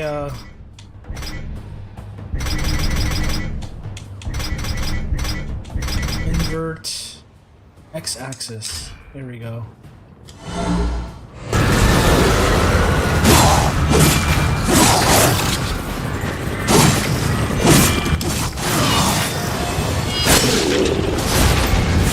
This looks beautiful. Super sharp graphics.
There's a way to pick up cars.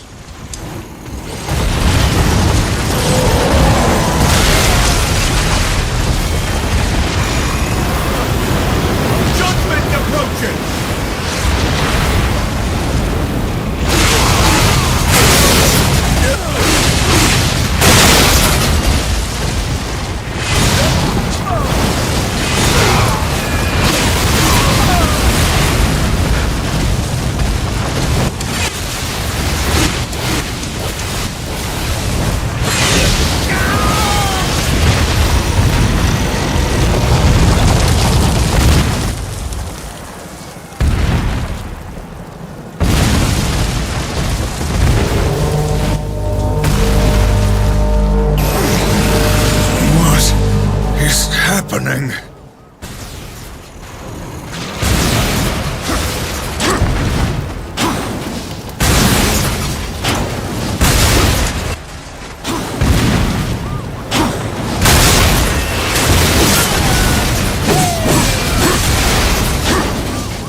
let's pick up a police car.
happened to that big guy you followed? The big golem? I don't know.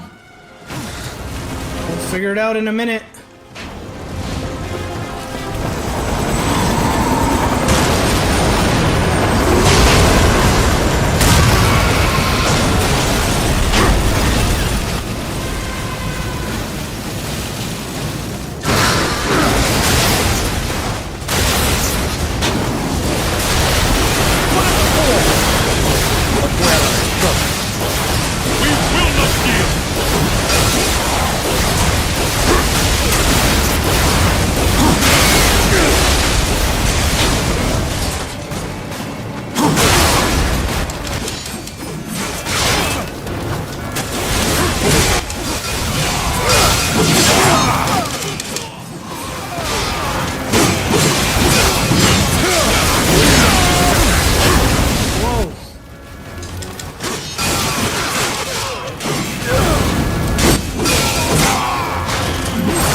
Chopped off them wings. Let me see, where do I go? It's been a while. I beat this game.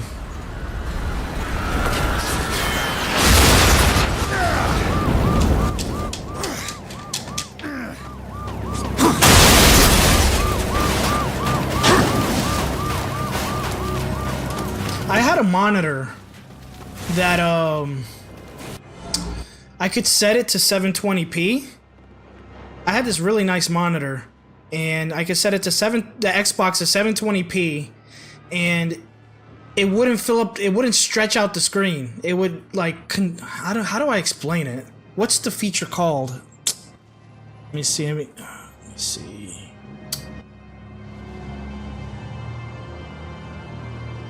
Hold on. I got it on a hold on. Hold on.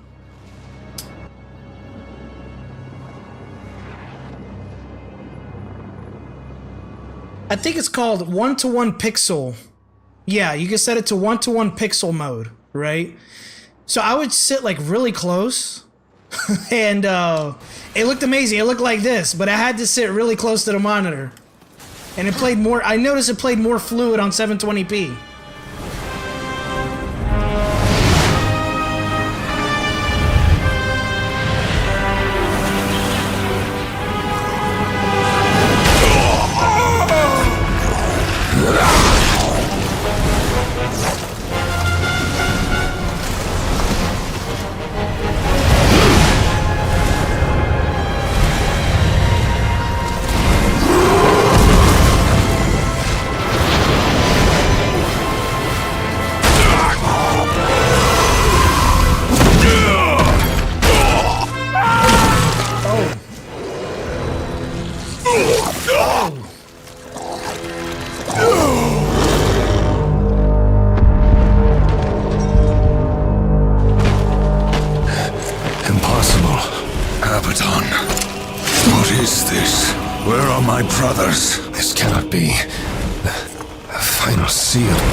What in heaven's name have you done? I answer the call.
2 cars. Where's the other car? Oh, no.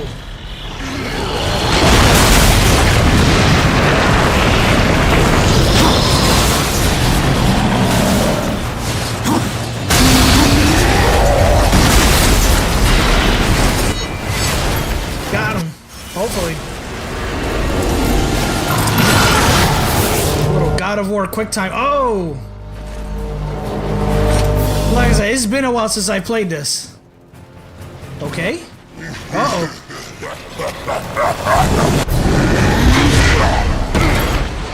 The law has been broken. And so have you, horseman.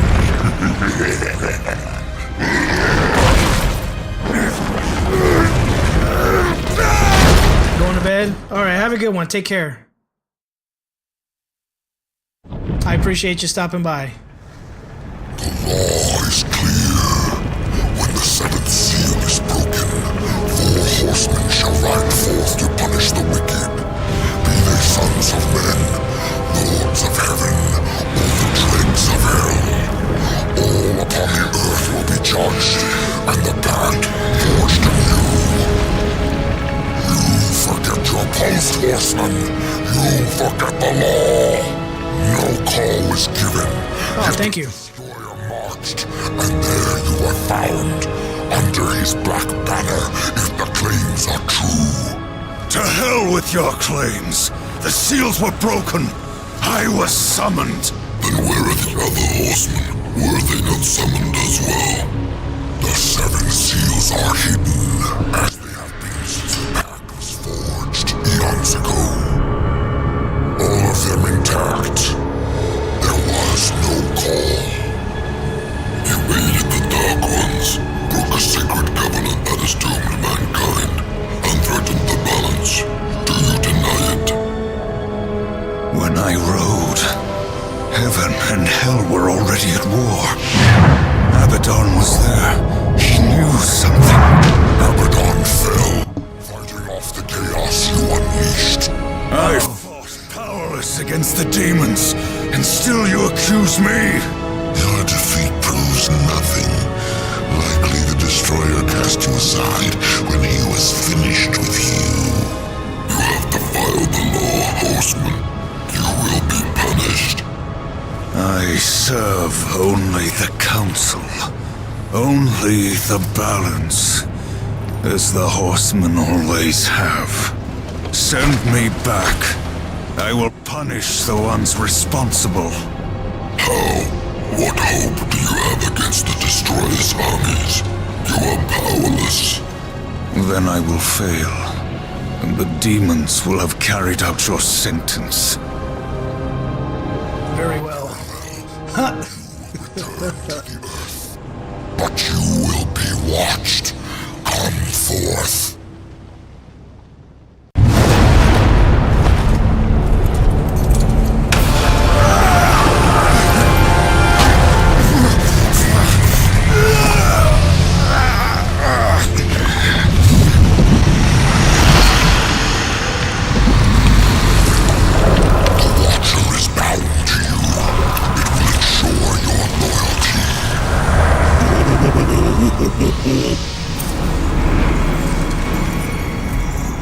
Remember that, or I will really get under your skin.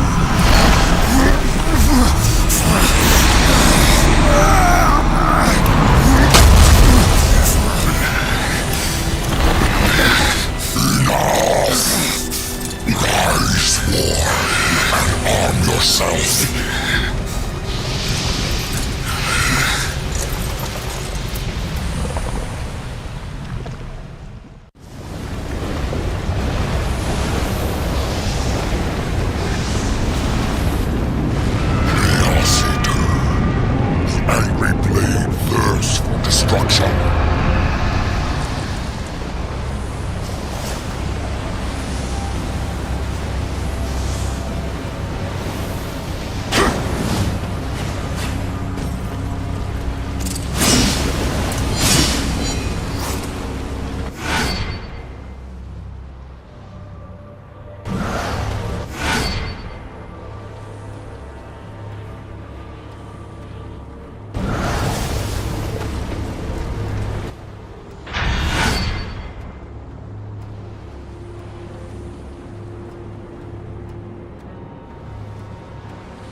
These are more easily bought than killed.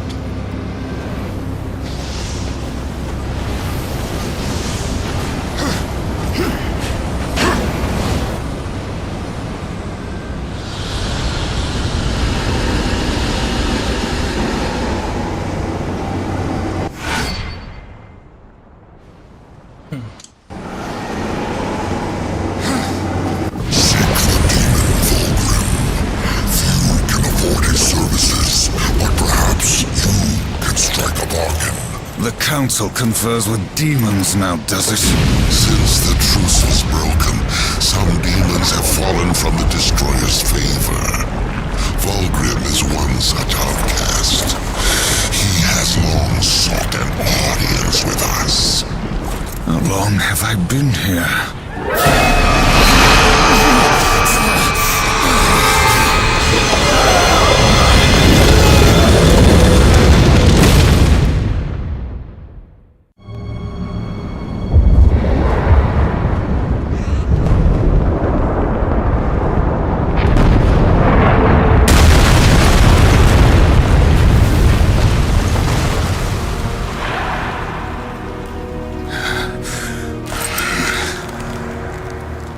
Looks like our trajectory was a little off. Not so fast, horseman.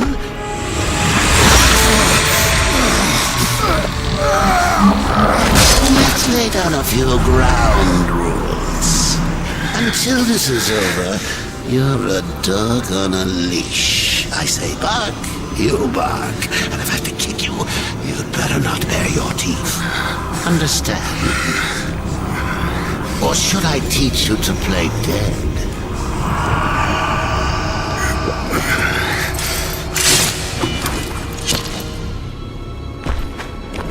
Good boy.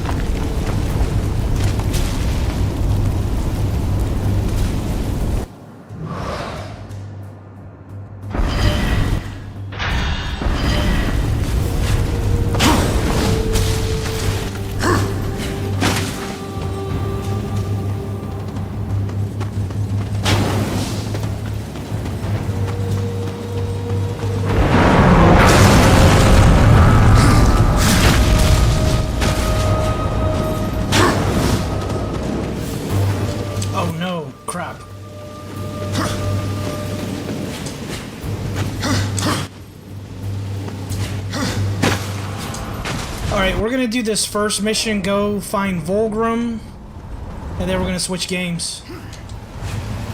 And how do I make that jump? Shoot!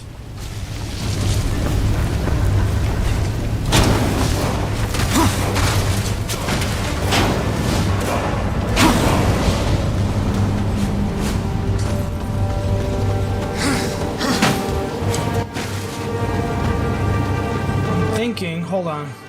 Oh, wait. How do I make this jump? There we go. There we go. Now we're using our noggin.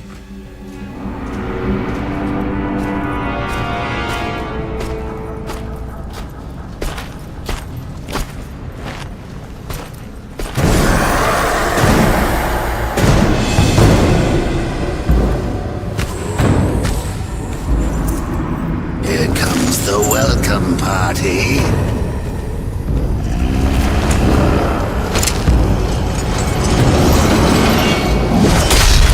War, why don't you introduce yourself?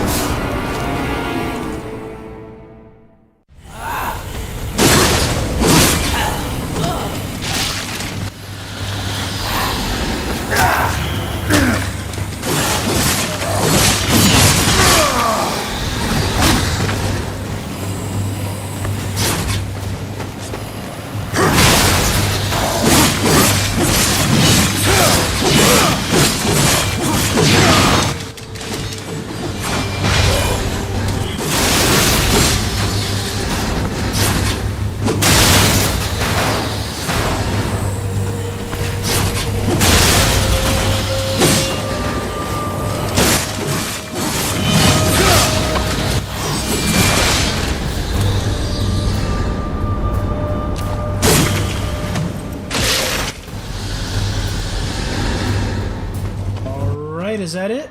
All right. Oh, not this way.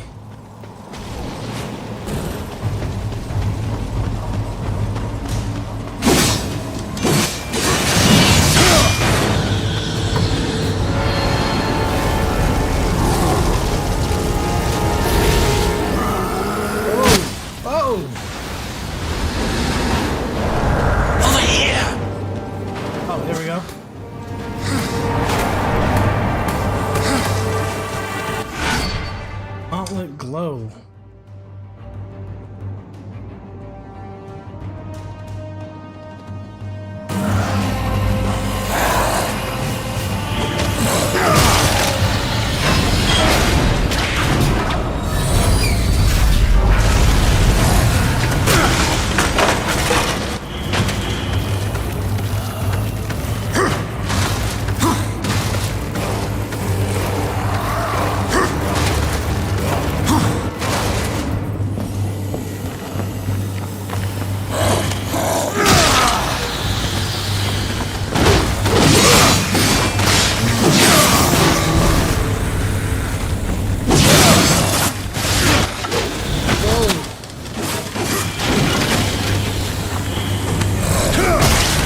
Throw something at that guy. Hold on.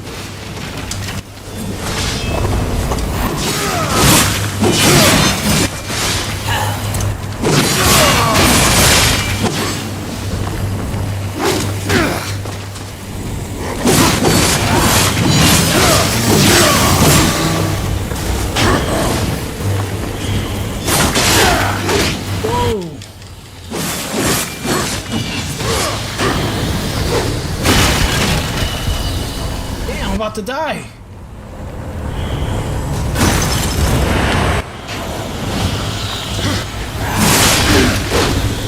Come on, dude. There we go. Oh.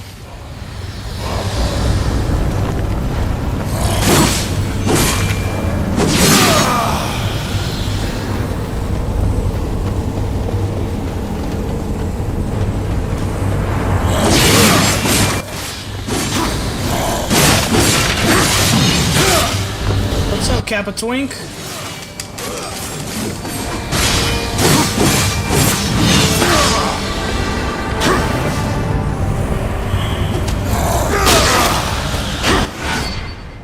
Dragging objects, okay.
Remember this part in Devil May Cry? Yeah. Whoa.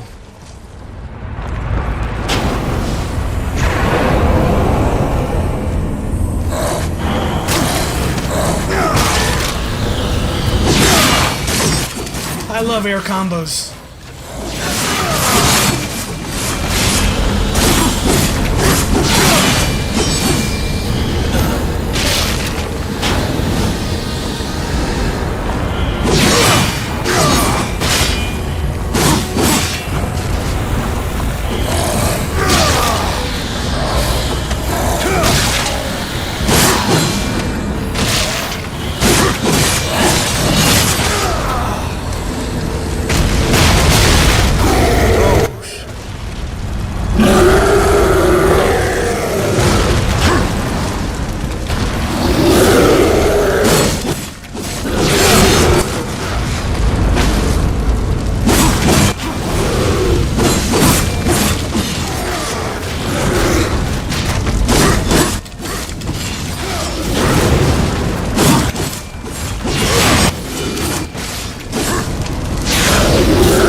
Bubble guts.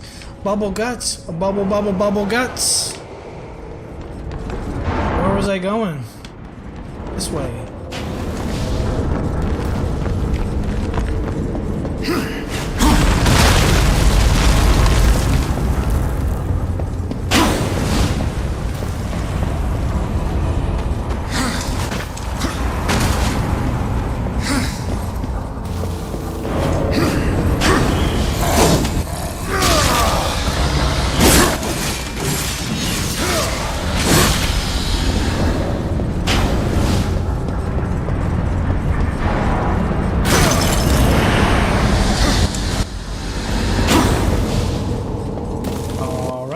Beautiful game.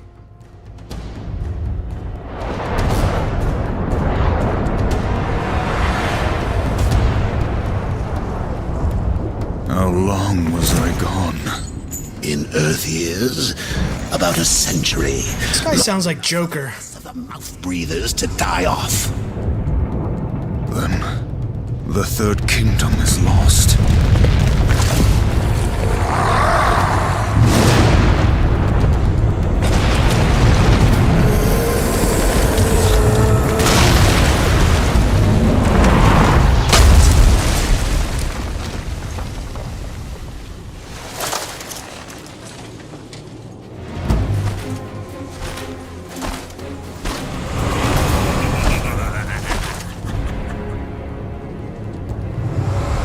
Subtle.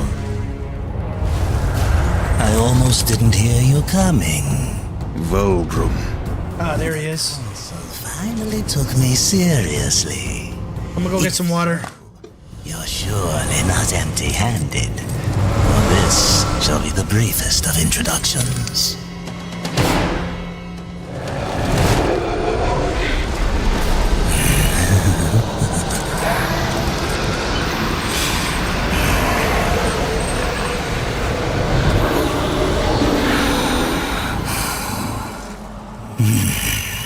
There were a few young ones.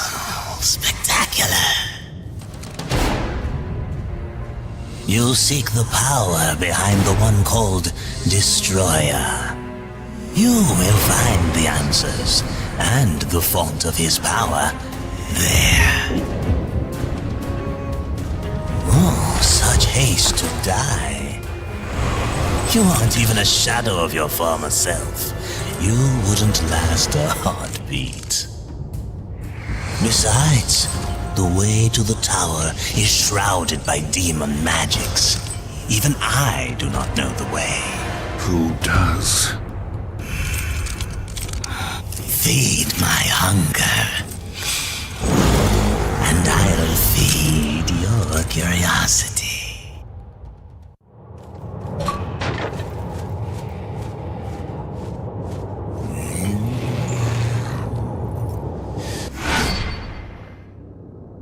So you're probably wondering is like, oh, it's called Darksiders. You're probably wondering, like, wait a minute, level 1, you said you beat this game.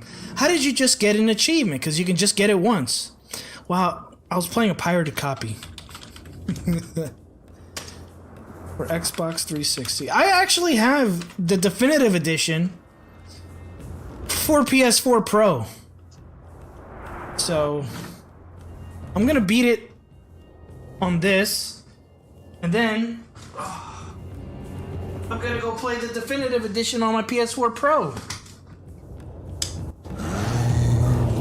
Access to local. Oh, what is this? Oh, you can kill the bird. Damn, this game's beautiful. You try my patience, horseman. Bring me the souls. You try my patience, horseman. Bring me the souls. I brought you the souls. I got 190 souls. You try my patience. What do I do? Oh, collect 500 souls for the demon. Okay, we're done for now. How do I exit this game? Save game. There we go. Gotta manually. What happened to auto saves? Holy moly, good thing I remember to save. I didn't just quit. What's up? Hyatt America Shoebox Files number 4. My guy, you do realize Darksiders is a poor man's Zelda, my guy. No, it's the poor man's Devil May Cry.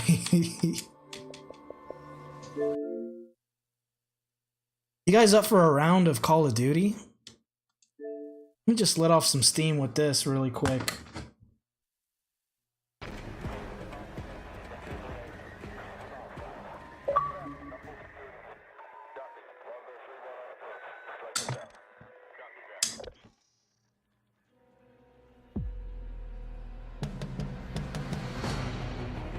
So this is on Game Pass.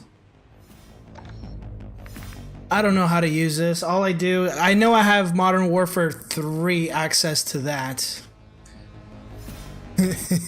Call of Duty.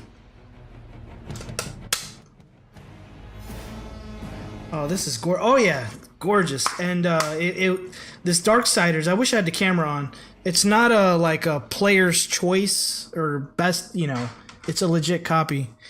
Okay, so we're gonna do this, and we're gonna do this. Alright, the next game I think we're gonna play, we might skip Fable Anniversary. We're gonna play some Tekken after this. Start a match. Show you guys.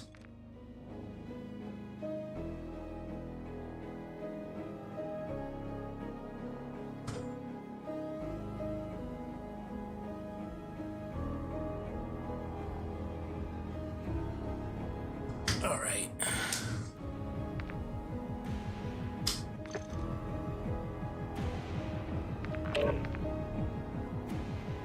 But they're all muted. It's so annoying. New Fortnite update. I gotta get that game installed. I gotta give it... Bro, I've given that game so many chances, but... I gotta try it again. I'm gonna get good at Fortnite. Or Apex. Let me see, I think the way you play this game, go right here, default. Hey, just pick the default one, Commando. Alright, time to try hard. I've never played this level. Team deathmatch. Deathmatch. You're clear to engage. Your 6. Don't feed. What I like to do is just sit back, let my teammates go first. You go ahead and go first.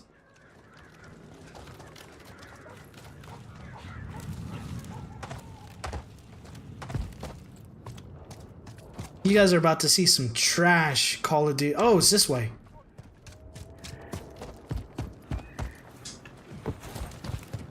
Oh, we're all going down here. Okay, some trash Call of Duty gameplay. Oh, he's fucked up. Oh! Who hit me? Oh, I didn't even see him. He was to my left.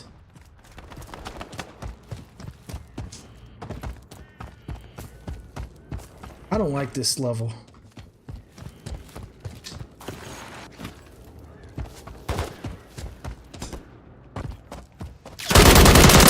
Oh, we got one. Oh. Oh, shit! I bounced the grenade the wrong way.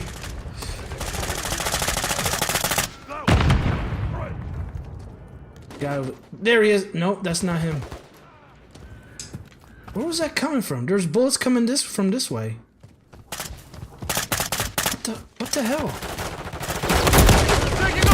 What? Dude, I did not see him.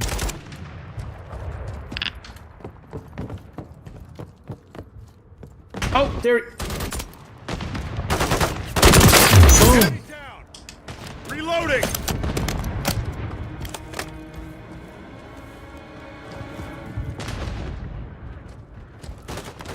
Let's go around this way.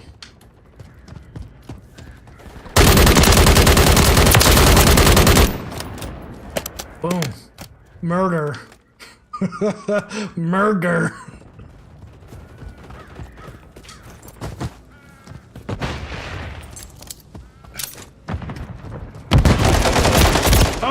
Oh, where the fuck did he come from?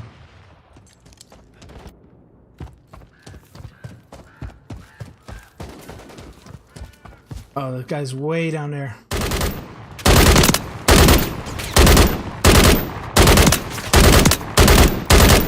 Changing mags! Yeah, let's go this way. Let's go, brother. We've lost the lead. We've lost the lead. Shit. See ya. Reloading!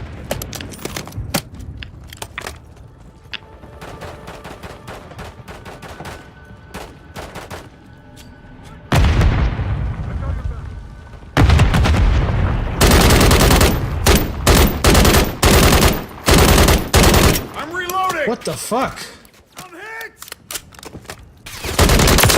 Boom! Got you! Changing mags! Push your FOV out to 100. Where is that? Secured the lead.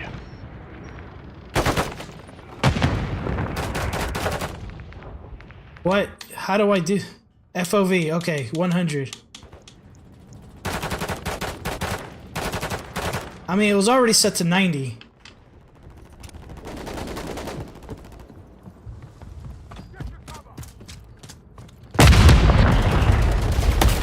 Oh! Who's hitting me? Changing mags.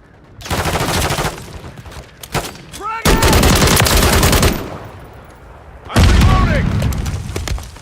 Still don't have...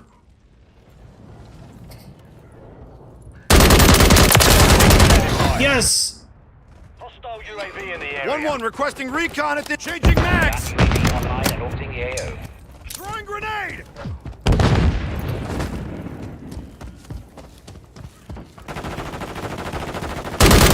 Oh shit! Just a half second slow.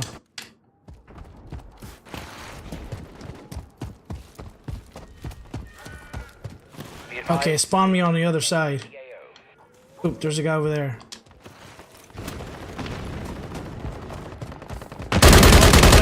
What?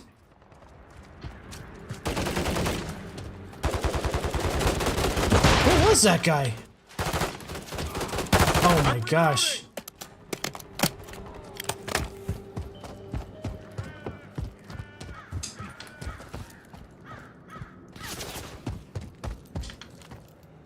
I have no idea where they're at.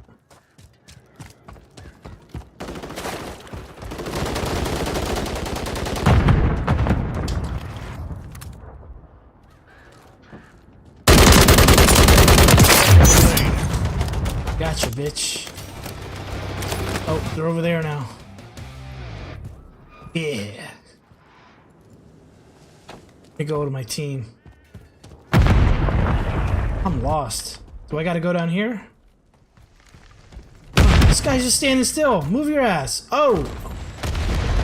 Whoa, what happened?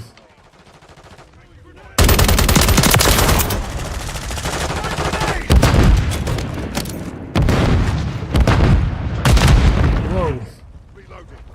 Enemy contact. The lead. Guess we're just gonna chill in here. The enemy's taking the lead.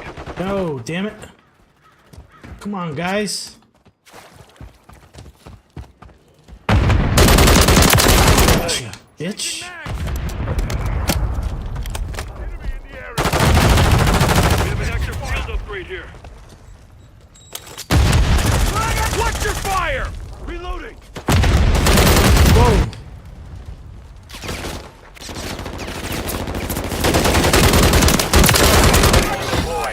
I'm reloading! 1-1 requesting recon at this time.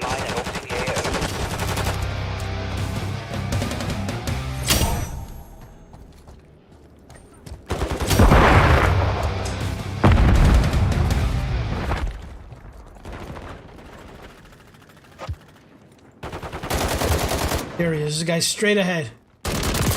Boom. Changing mags. Oh, they're running at me.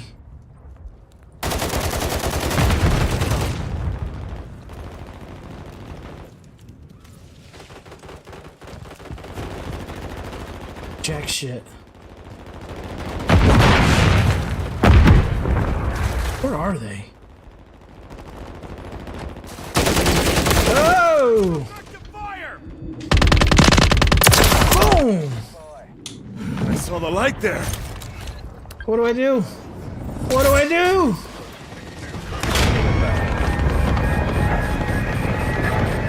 Oh! 2 for 1, baby. Where's my helicopter?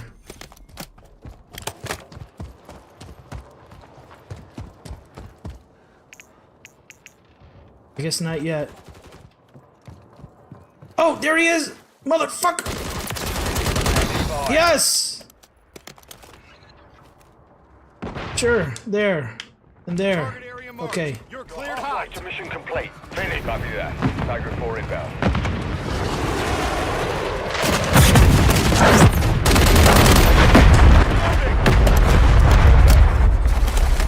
Triple kill. Don't mind if I do. Oh, he got me! Shit!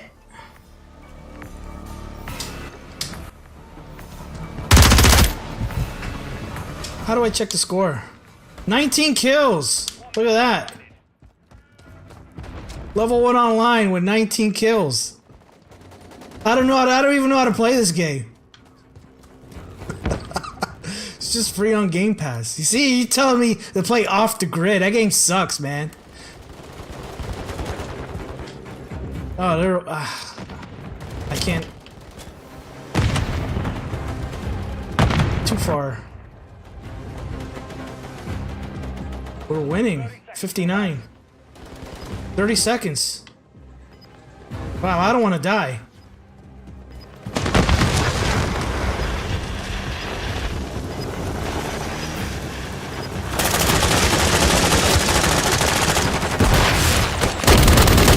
Oh no! 10 seconds. Is that it? Is that game over? Boom! We won! Here's a pre-made loadout with the sniper.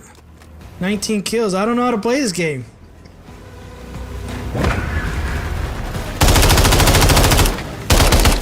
Shoutouts to Ashton. Ashton with the final kill. The colorful gun. 19 kills, 6 deaths. 3.17 KD ratio. Why am I not at the top? Why does he have a higher score than me?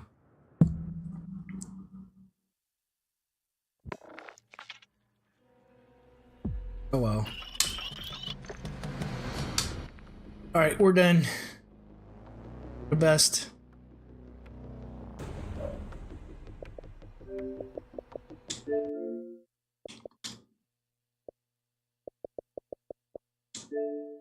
Here's another backwards compatible game. It's called Tekken 6. It does not have FPS boost, but I think it does play at 60 FPS, so it's not necessary. What were we playing last night? Tekken 8. Yeah, they're on Tekken 8 now. What is use MCW? There's a pre-made loadout with the sniper and set up MCW. That's really good. Send me a link or something.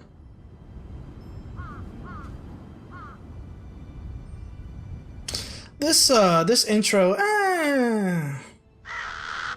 not really memorable.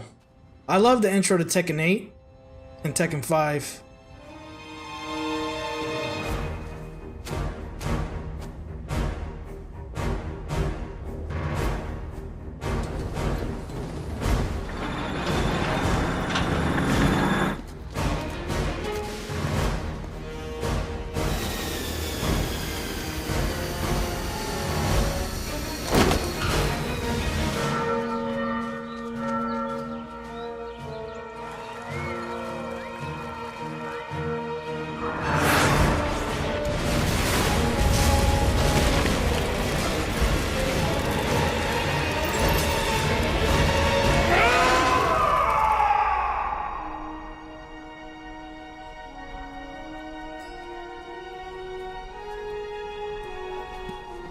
Oh my goodness.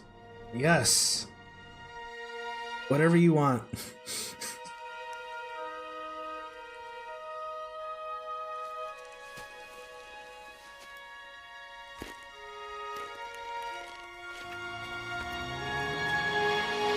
This guy looks like Elliot from DOA 4. This guy looks like Rufus from Street Fighter.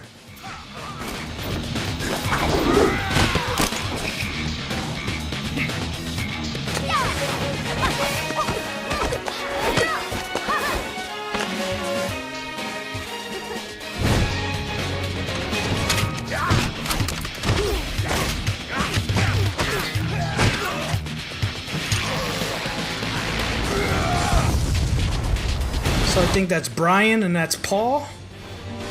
Paul Phoenix.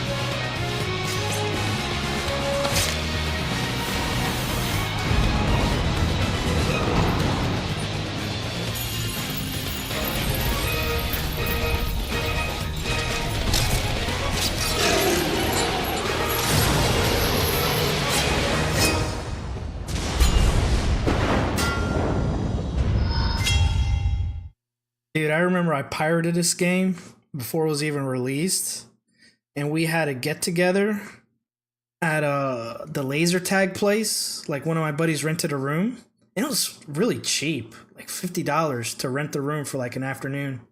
Get ready for the next. And I advertised, I was like, hey, we were like in some group chat or some Facebook group or something.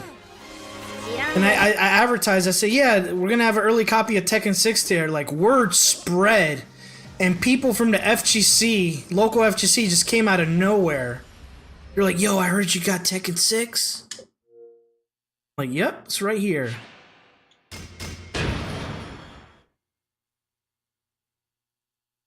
See, scenario. Enjoy the story mode not found in the arcade version. Online mode, offline mode. I've never done the story mode to this. I don't know. Let's just do arcade mode. I don't have time for cutscenes right now.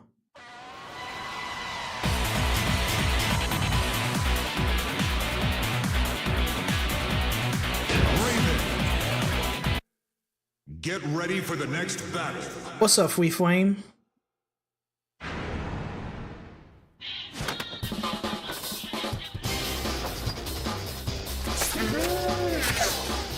Oh man, look at that outfit.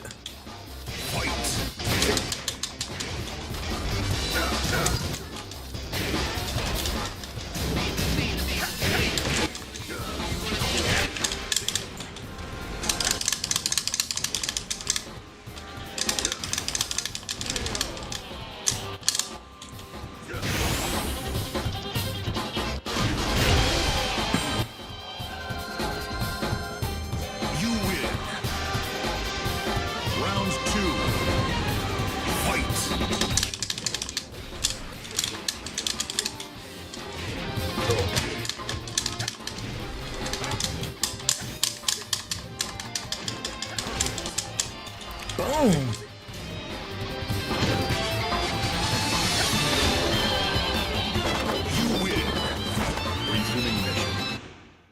Get ready for the next battle. Yeah, this game desperately needs a bit of a resolution boost. You can see a lot of jaggies. Round one. Fight.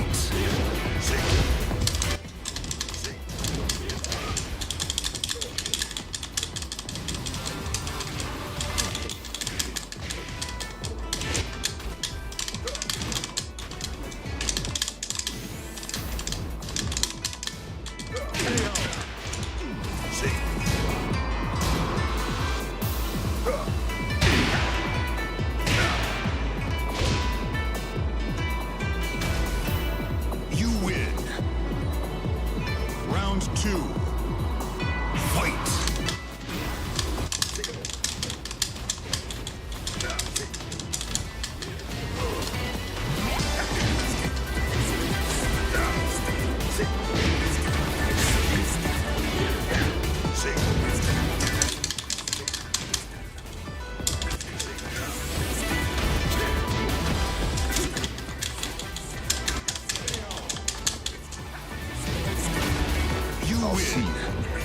I'll see you in hell. Same thing from Tekken. Oh, Tekken 5. Get ready for the next battle.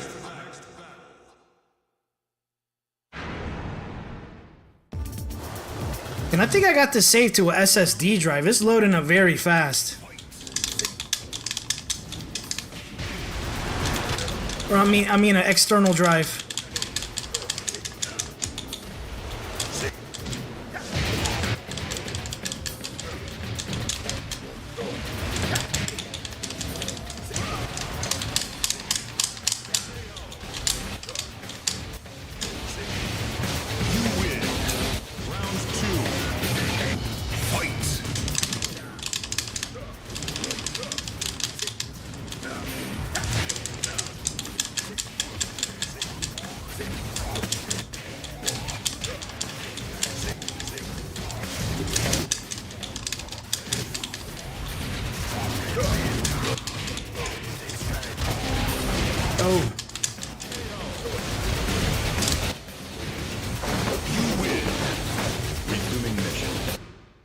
Get ready for the next battle.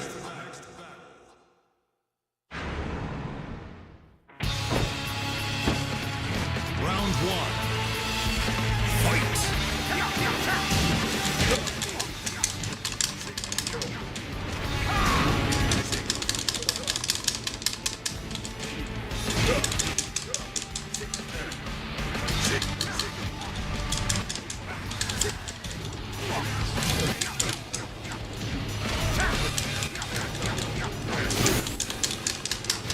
Oh no! No! Round two. Korea.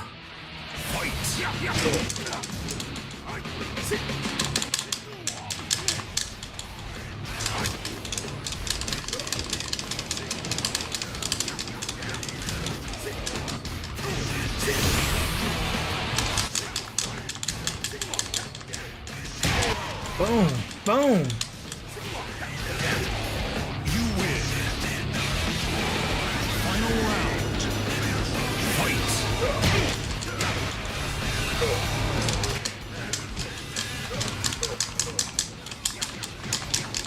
Oh, come on, Blade.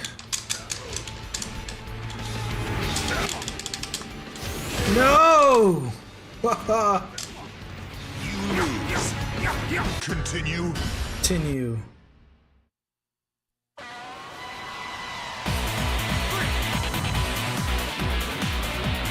Let's see, who else is in this game?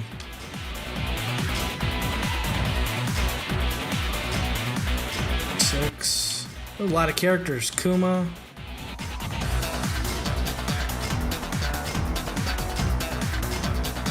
Bang. Kazuya. Lars. Alyssa. Jin. Armor King and King. Julia. Anna. Law. E Honda. Roger Jr. Wow. Does anybody actually play with the kangaroo? Old man. Yoshimitsu. Bruce. Bruce is the Muay Thai guy. Yeah, okay. Steve. Steve's the boxer. Lee. Who is this guy? I don't know who that is. Hayachi. Korean Taekwondo guy. Yep. Lily. I don't know her story. Zafina. Damn. Miguel. Leo. AKA Elliot from DOA 4. He looks like one of the King of Fighters 3D. I gotta show you guys that game one day. Bob. Just Bob. Asuka. Karate. Deviljin. Alright, let's try out this chick. I don't think they put her in Tekken 7, did they? Ooh. Get ready for the Miguel has a dope fighting style. He's a brawler. Okay. Yeah.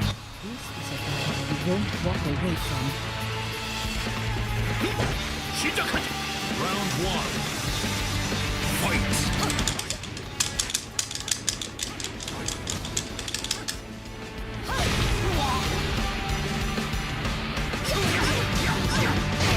No, stop. Let me fight. Oh, come on. Round 2. Fight.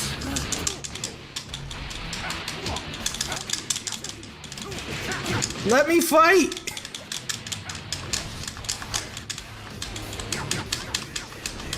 Holy moly.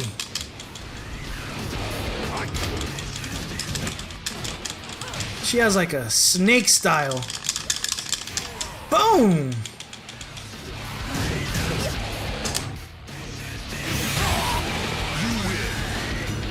She's in Tekken 7 as DLC? Nice.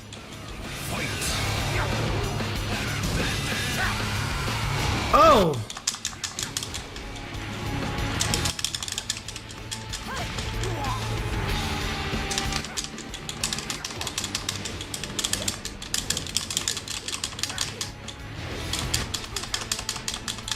No, come on. No, come on. Stop it. Oh, I quit. I'm terrible at this game. But I got plenty of time to pick it up because it's backwards compatible. Alright, how do I exit this?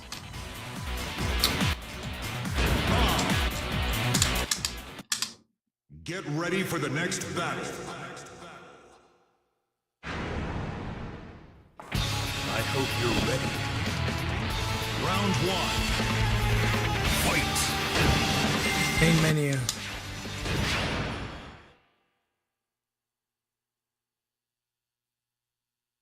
What is this? Scenario campaign. Single player online co-op. Started with another player in an online environment. What? What? How does that work? Search for a session. Create a session. Is anybody? Let's see if there's anybody online. Search. Unable to find a session to join. Nobody's playing. Create a session. I mean, I just paid for Xbox Ultimate. Anybody want to play with me?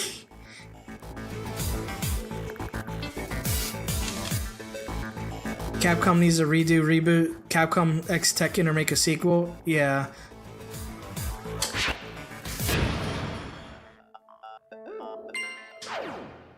Alright, let's try this. Single player. Let's see what happens. Cutscene.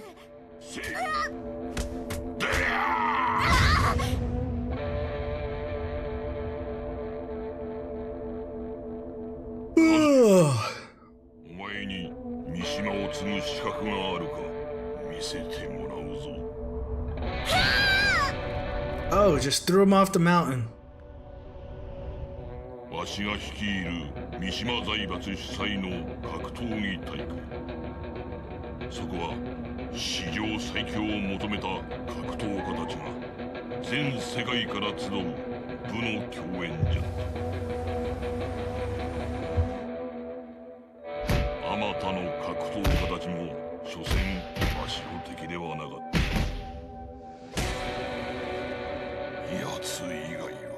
Oh, I just saw your question. Are you off work for a while after that storm? Yeah.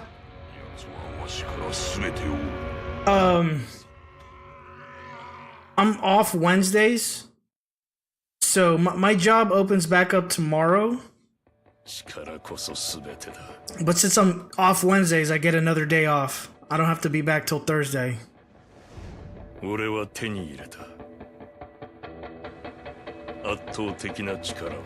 Speaking of which, I might go to my job tomorrow just because I'm going to be in the neighborhood. I might go by just to like check up on shit. So I don't have any surprises on Thursday. Oh, this is going through the whole story. Now this is Tekken 2. No. We don't have time for this. 10 years later. Oh, now it's the story of Tekken 3. You got your gas? Yes. Yes, I got a full tank.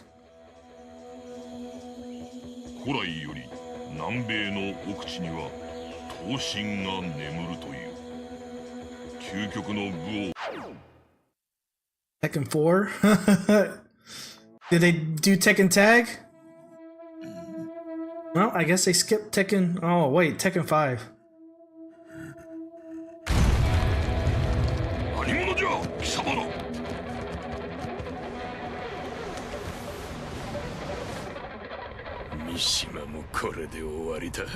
Heihachi Mishima is dead. Yeah, all those, they send all those robots.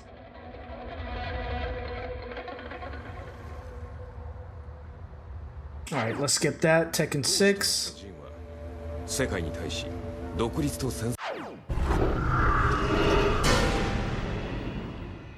What is this?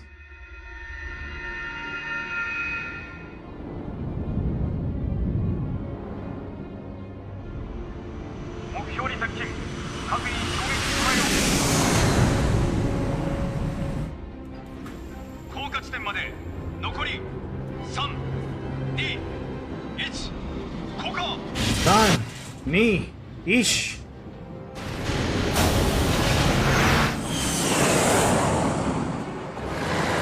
Showed 30 minutes before the office closes so you don't have to clock in. No, they're not gonna make me clock in.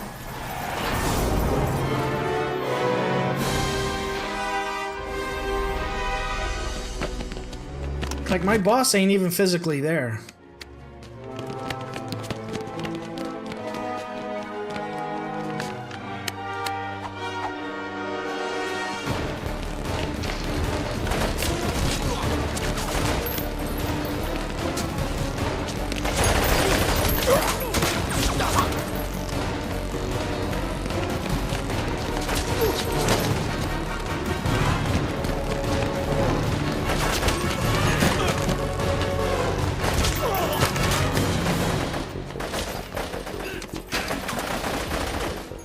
I want to stream for another hour, but I worked out pretty hard today. I should probably go to sleep to recover.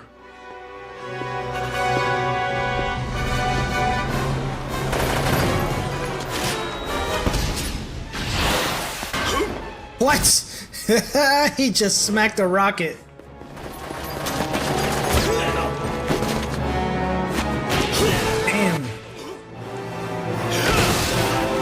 This is a good cutscene. I've never seen this before. Makes me want to play with this character.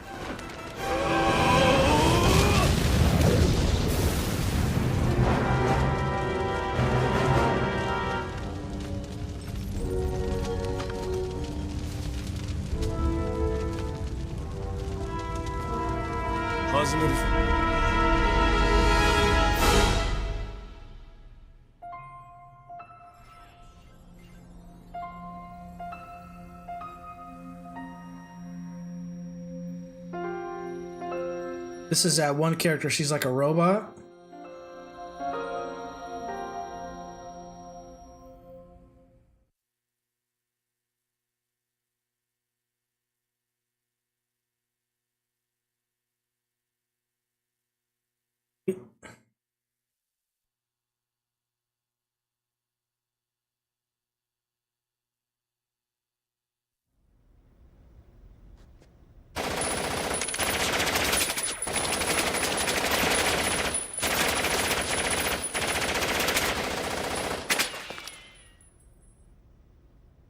알파リーダーより各班状況を報告しろ。地上は全てクリア。アルファ3、地下は B3 までクリア。残るは隊長たちの最下層のみです。了解だ。警戒しつつこちらに合流しろ。アルファ2了解。アルファ3了解。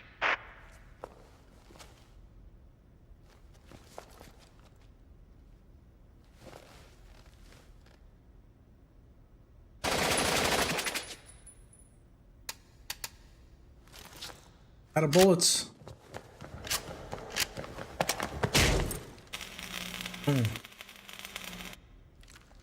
What? Oh, that's some bullshit.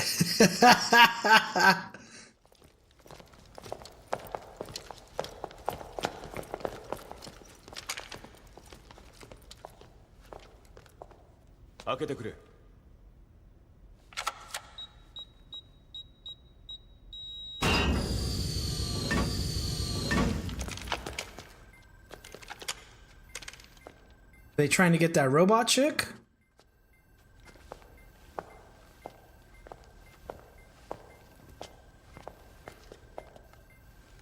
Pretty cool. He has like an emblem of a lion head on his chest.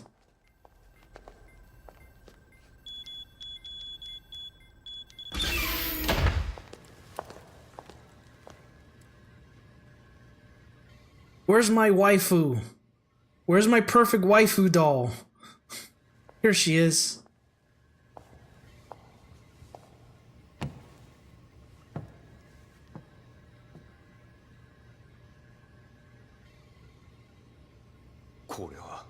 Daisho.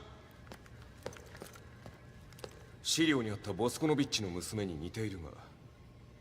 博士の娘はすでに死亡していたはずです。じゃあ、この娘は一体誰だ？オメガワンよりアルファリーダー、聞こえるか？アルファリーダー、どうした？現在そちらに向かう複数の機影を確認した。警戒を怠るな。They didn't even bother dubbing this in English. They said, fuck it. Americans, y'all gonna have to read subtitles.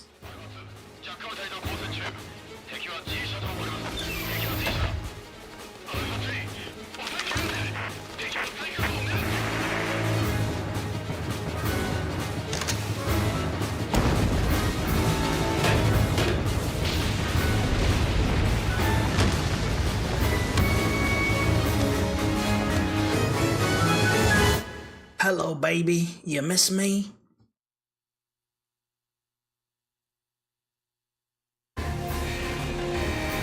Wait, what?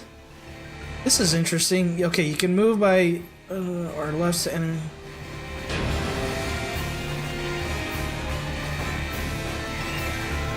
Okay.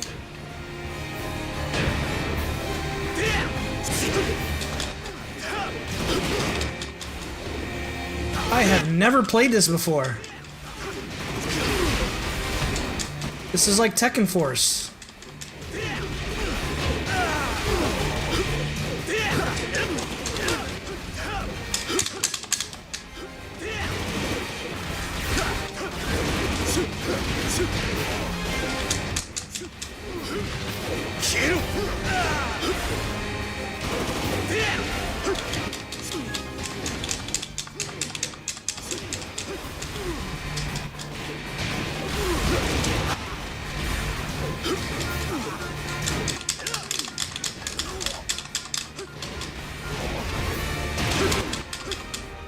Probably better for English up to English. Has to be on point or it ends up like Sonic Adventure. Boom, boom, boom. Suck it. That was interesting.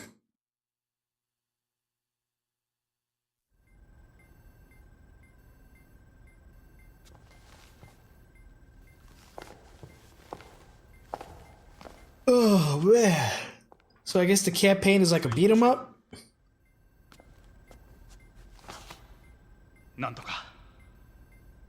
Ah, no wonder you can play co-op with this. This would be so much fun if you play. Man, I should hit up my friend Eric.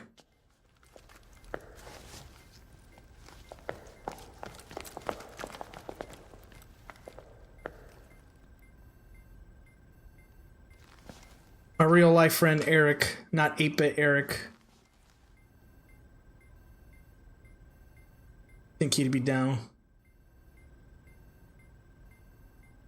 He'd probably say to me, why the fuck you want to play Tekken 6? It's like, you don't understand, it's a beat 'em up. Co-op.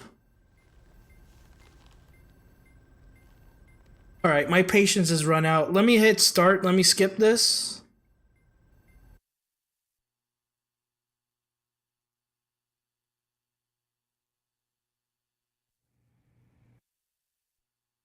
I want to see what's next.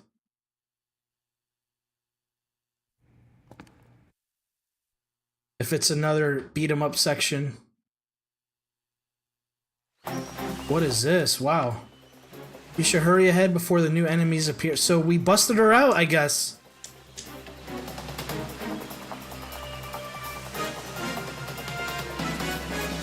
can't rotate the camera.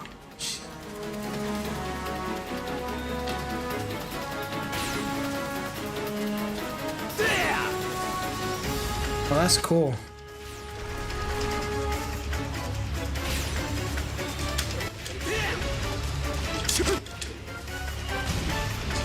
Oh, she fights too.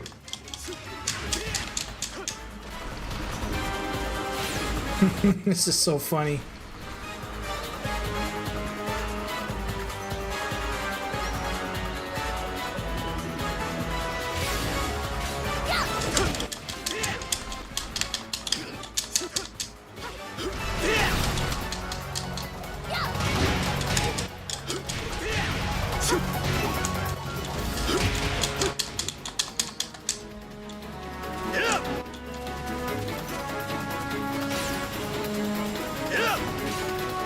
What is this?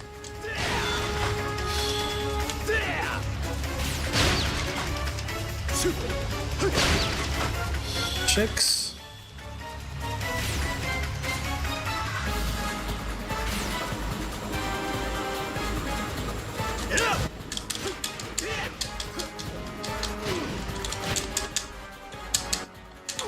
You can't grab them.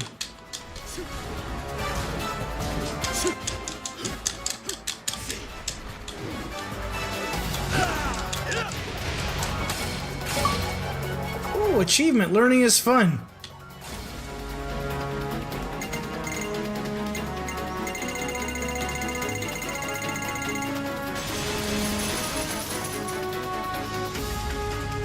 Oh my gosh. Okay. Okay. Another cutscene. Alyssa's journal.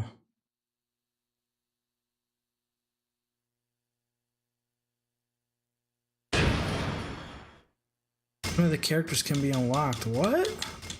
Alright, I'm done with this. I'll finish that another time. Alright, one more backwards compatible game. Something different. Let's try...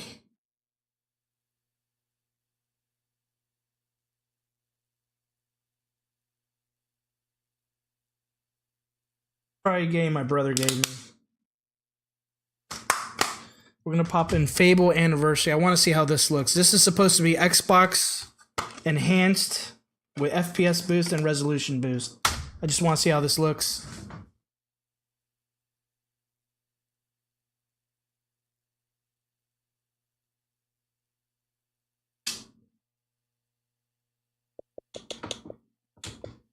Damn, Iron Meat was a good game. See, here it is. Fable. Fable. Monthly quest ready to turn in.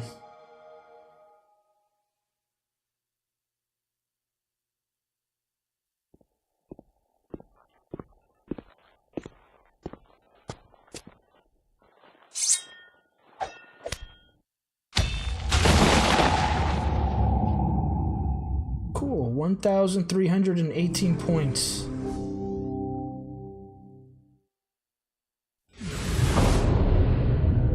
I need $13.75 to get a $1.25 gift card from Microsoft.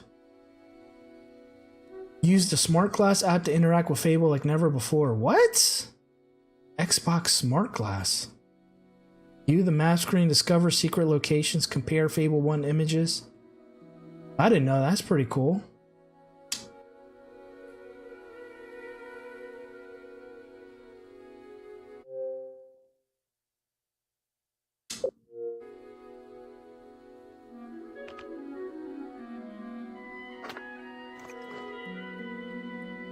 Oh, that looks great. Chicken Chaser. What? Change hero.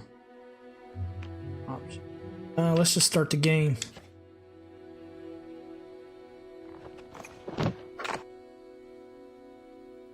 I think I played the intro to this on PC.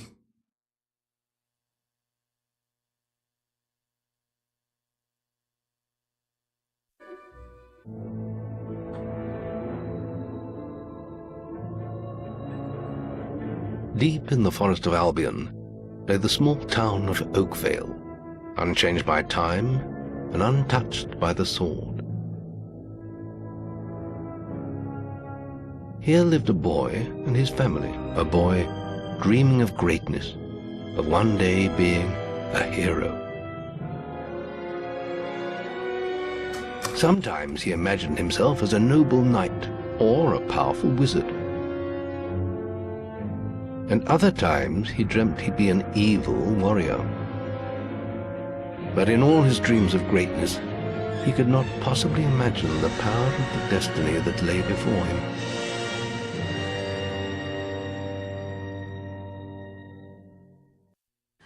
Come on, wake up. Daydreaming again, were you? Just like your mother, mind always wandering. Well, let it wander off to find your sister, will you? This looks great. She's out playing by the Barrowfields gate. Remember, you haven't given her a birthday present yet. Don't tell me you forgot to get her one. Well, I'm not bailing you out this time, son.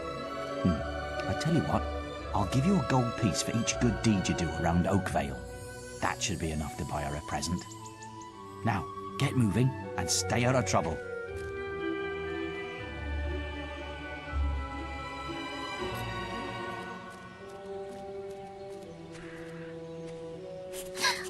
I've lost Rosie. I left her and I can't remember where. Her stuffing needs changing today and I can't. She's a lovely little furry bear with a blue patch on her back. I remember why I stopped playing this. They start you with fetch quests at the beginning. I just want to get into combat and fight.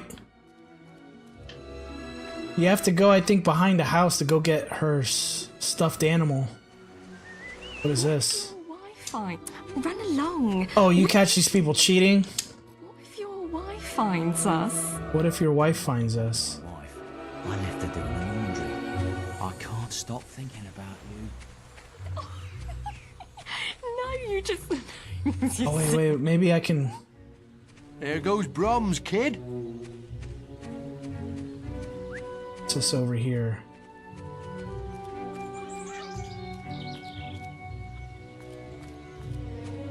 Let me hear some good reports about your behavior. Oh, great. Oh my gosh, my patience.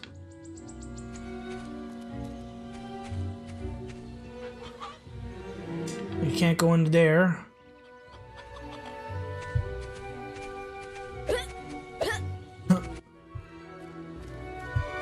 Oh, you can punch the girl.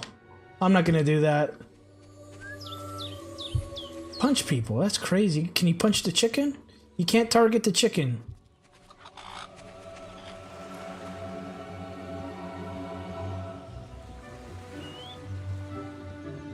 Alright, that's how you run.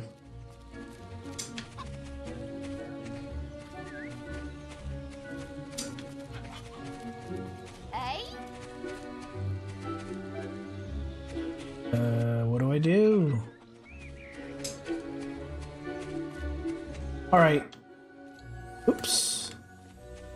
I'm gonna turn this off. I kinda just wanted to see how it looks like. This is very boring. Maybe when I get to like when he's a grown-up, I can show off some more stuff. But yeah, I mean, like, just it flows. The resolution's really good. I don't know what the price of this game is. This is a Fable Anniversary. Oh, it's not like a greatest hits. I think this is a pricey game. Maybe I should have kept it sealed. Let me check eBay. Hold on.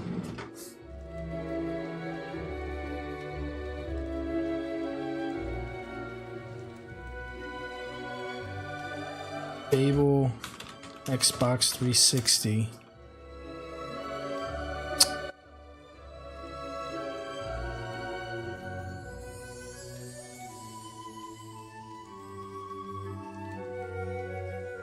Let's see, condition, brand new.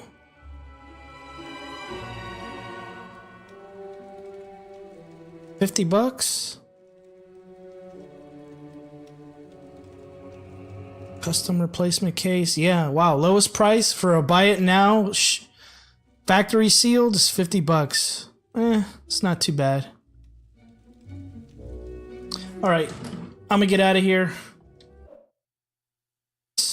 It feels like 2 a.m.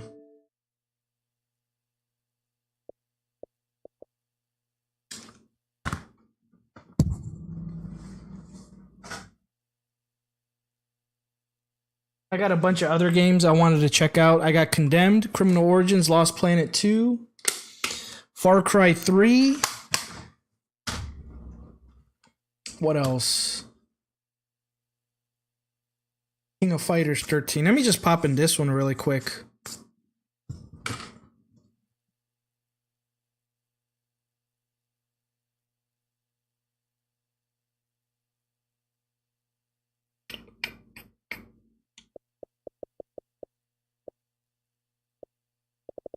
Yeah, I didn't know this game was backwards compatible. And I think it still has a... What's up, Big Block? I'm just gonna check this out for 5 minutes and then I'm gonna get out of here. I like the... I think this is the one with the really good menu music.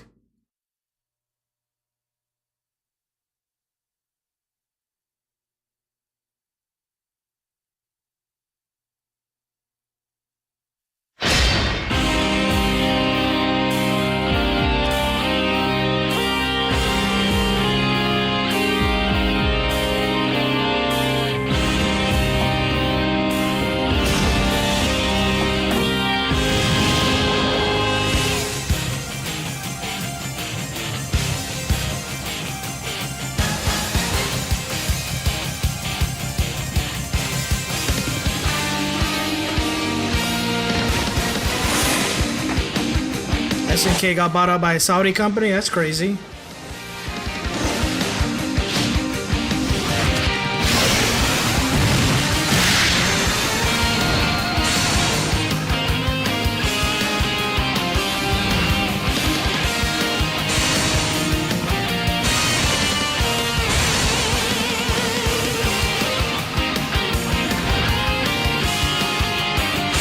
This game just got re-released. I think about a year or two ago.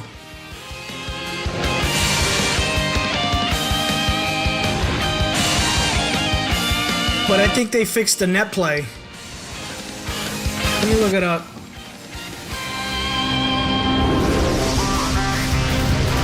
King of Fighters 13.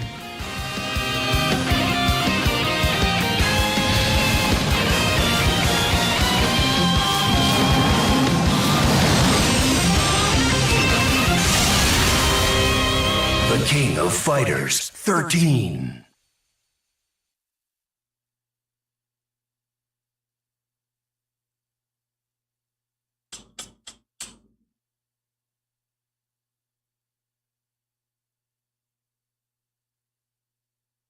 In 2011 this came out.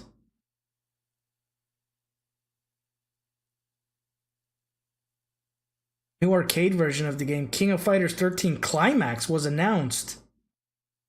It added the characters introduced the console version.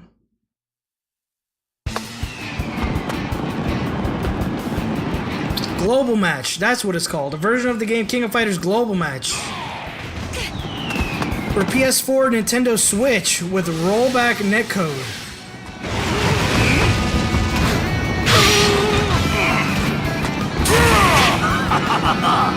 How much is that? Global Match.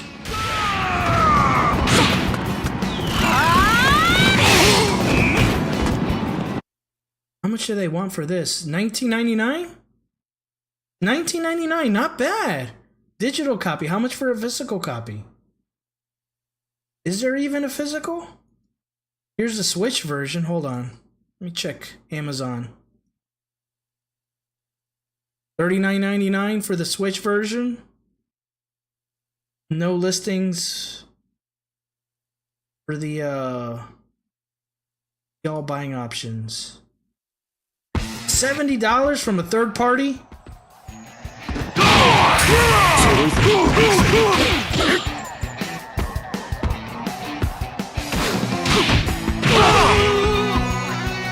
Let's check eBay.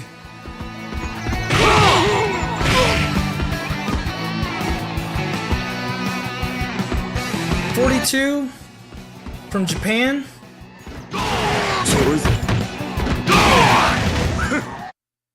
Are PS4 games region free?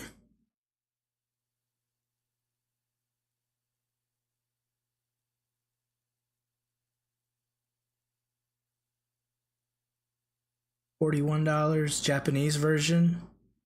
Maybe the physical. Hold on.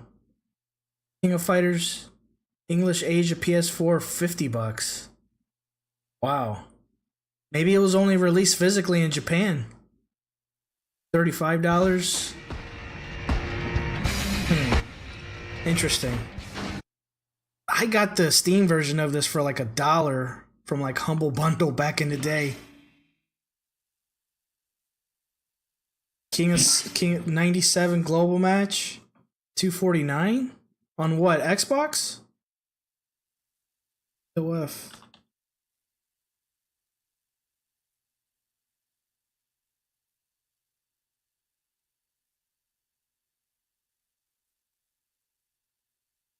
$75% off on Steam, $249. Wow. Interesting. Okay. Let me check my PayPal. I signed up for a PayPal credit card, and it gives me like on some purchases 3% cash back. I can just use that to buy like little games.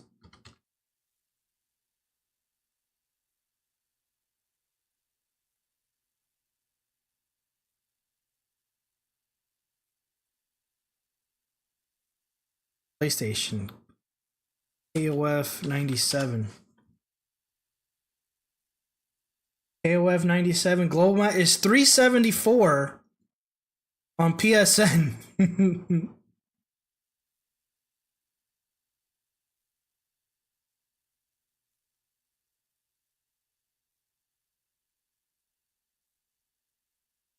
Cash back $5.60. Hell yeah.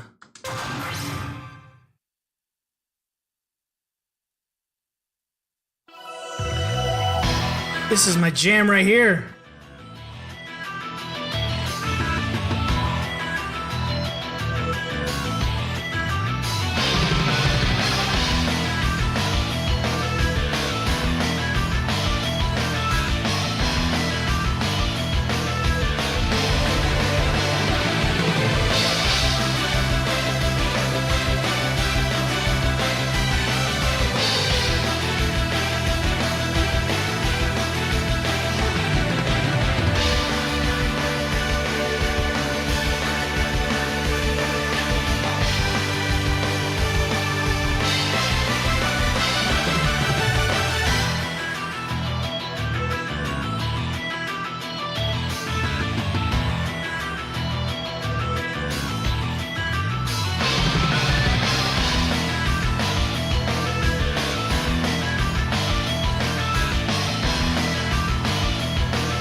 Alex Valle said KOF is the soccer of fighting games.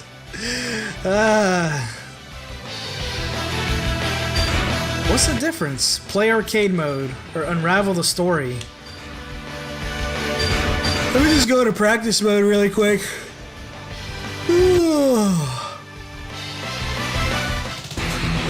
Select your character. Hey, come on, come on! Colors are really cool.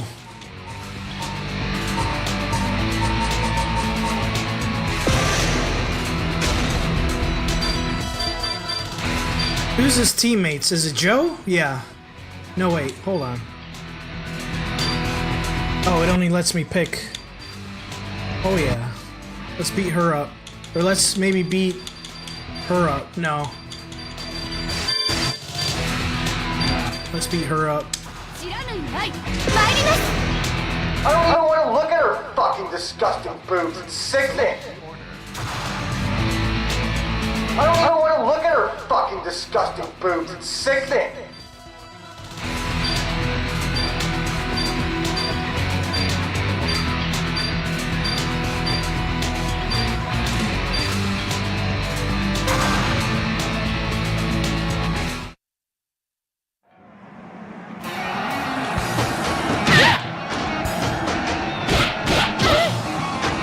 bro. Send me that MP3 file.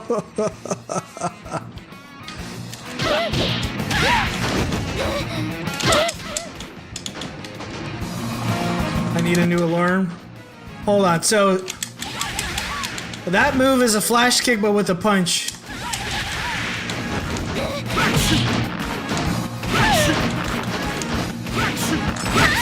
That's a hurricane kick motion.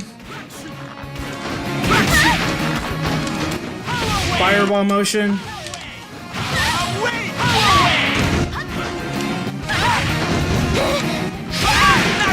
Hurricane kick motion with the punch.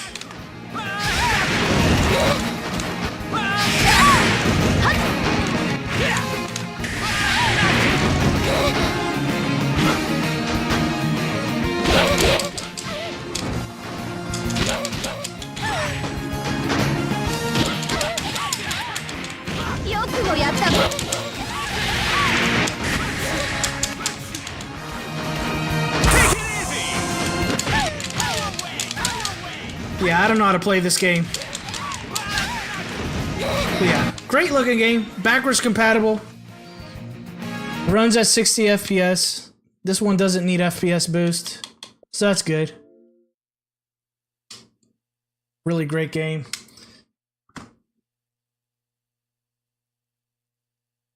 Anyways. I don't know where this game came from.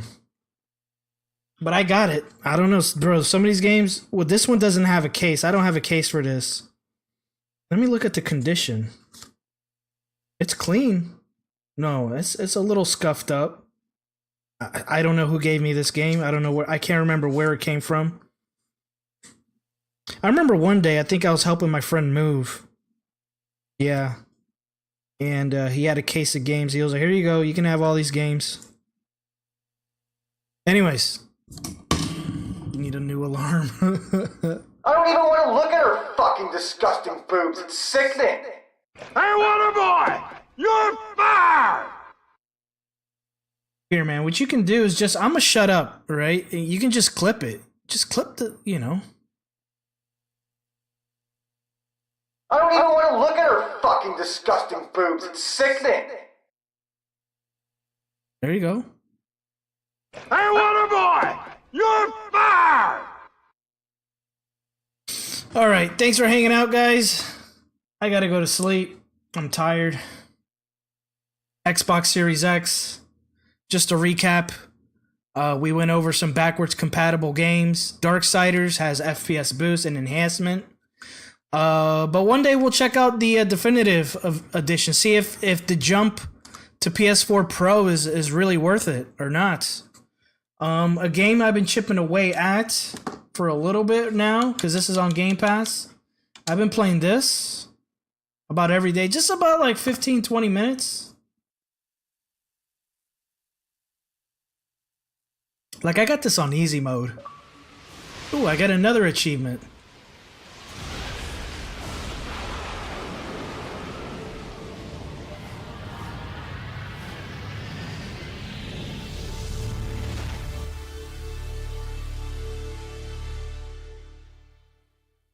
The evil dark dragon blade. Evil dark dragon blade. A legendary sword, said to have been carved out of the bones of a black dragon. Of a black dragon. It brought plague and death to the world during the age of ancient myth. It has been sealed by those of the dragon lineage since the dawn of history because of its incredible capacity for evil. Made possible by the souls of the vanquished black blah blah blah blah blah. The I do not like Sigma, but I'm just doing it to get the achievements.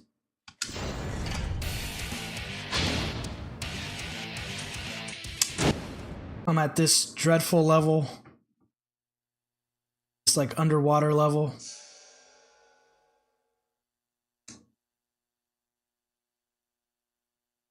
So this game has a mode called Hero Mode, where you can't die.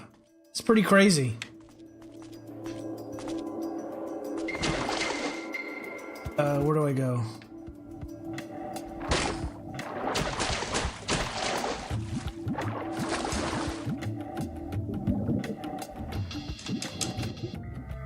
Go the right way?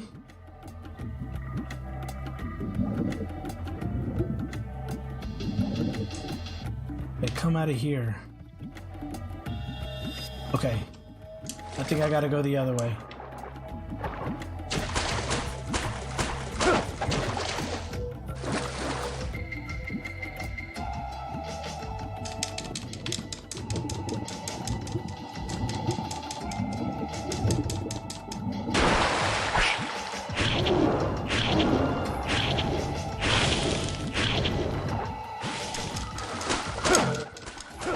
What the hell is that? I've never seen that enemy before.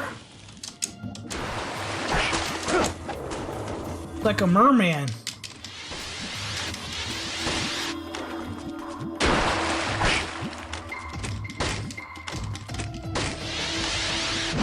Oh.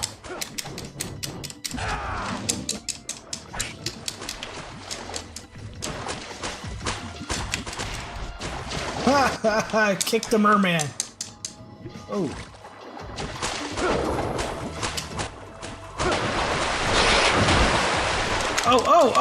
Oh! You're gonna get it now.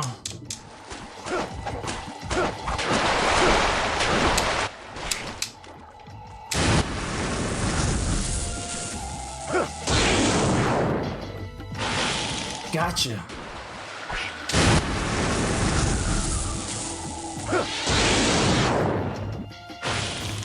See you later, merman.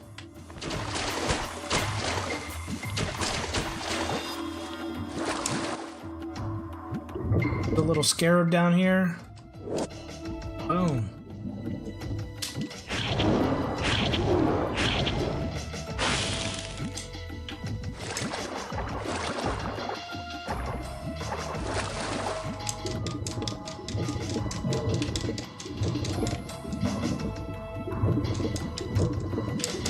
Oh, this is such a crappy level.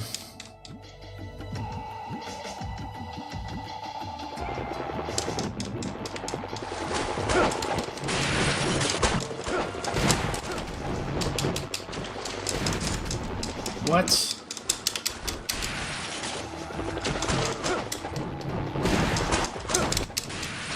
Boom.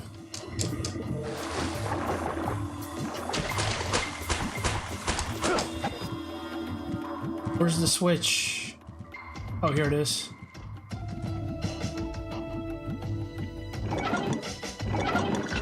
This is Sigma 1.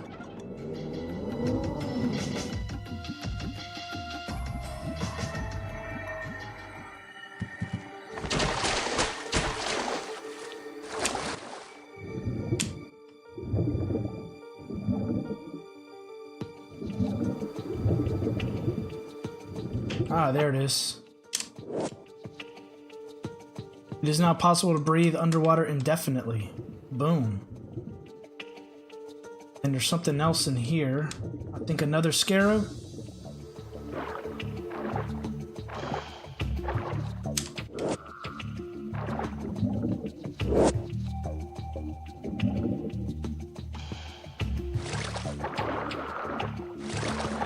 What?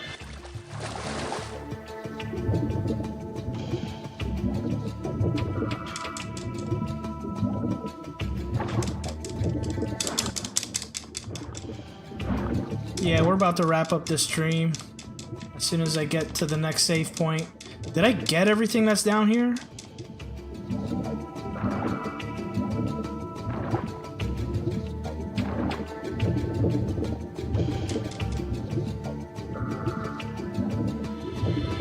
Yeah, I think I got everything.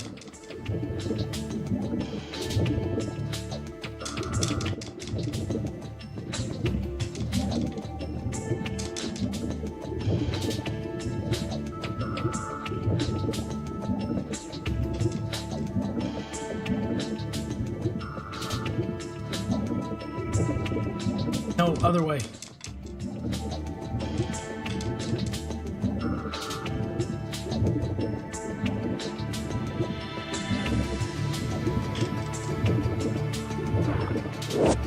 Life for the gods.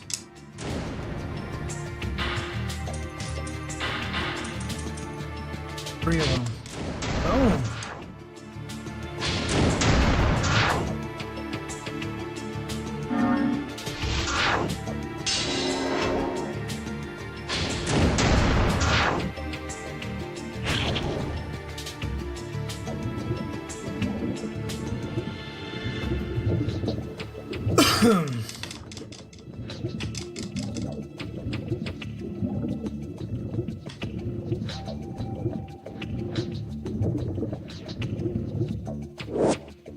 Oh, that's it?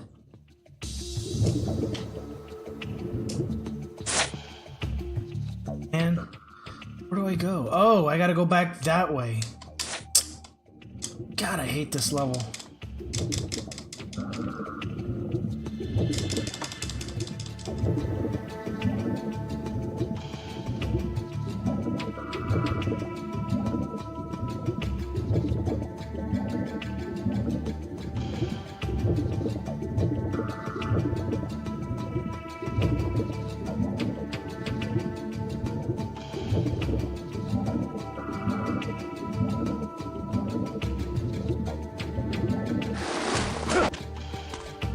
Or anything? Hold on.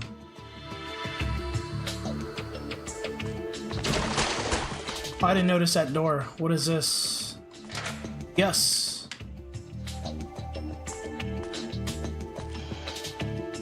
Oh, I don't remember this. This is new. Oh! Like a pussy hole.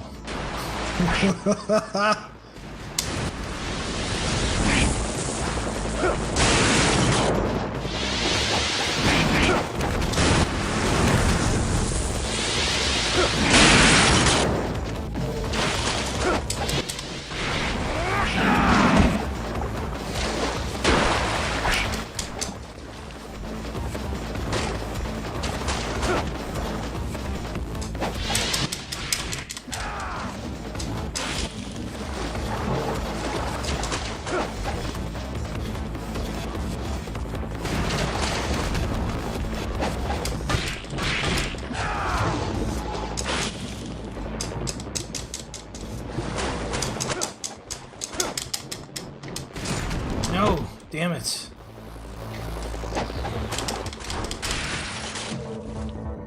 Okay.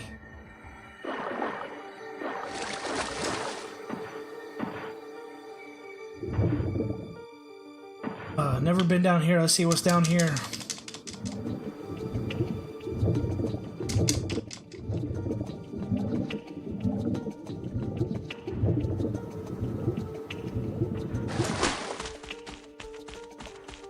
Here. Came out through there. There was a gate that dropped. Was it over here?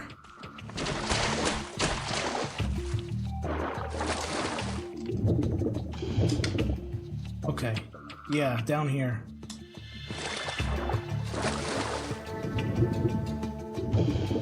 Let's go into this vaginal cavity.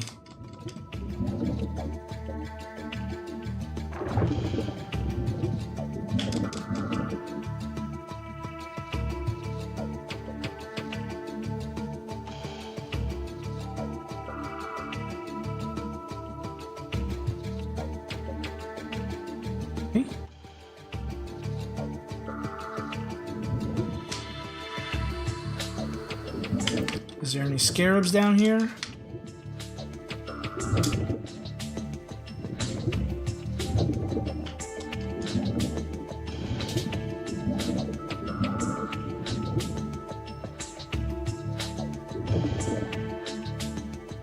Wait, gotta check. Hold on.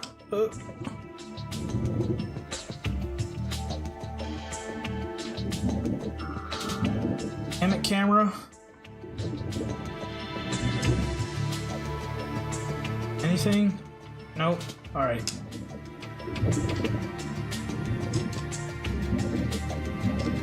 Alright, where's that hole? There it is.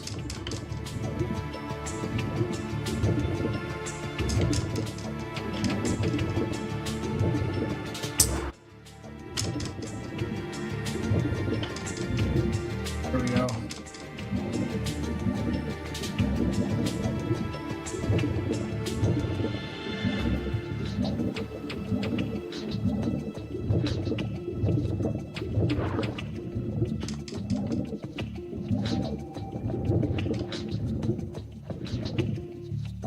And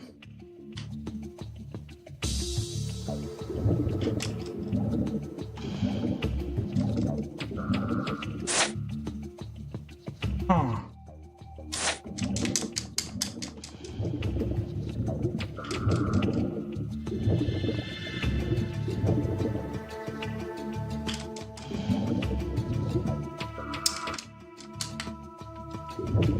on.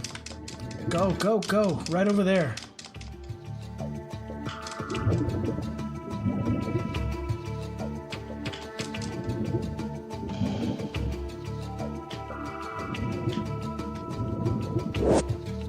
Boom. It's like level 1. How did you remember that? How did you find that? Remember, I know. Damn, it's so lost. Come on. Oh, this way.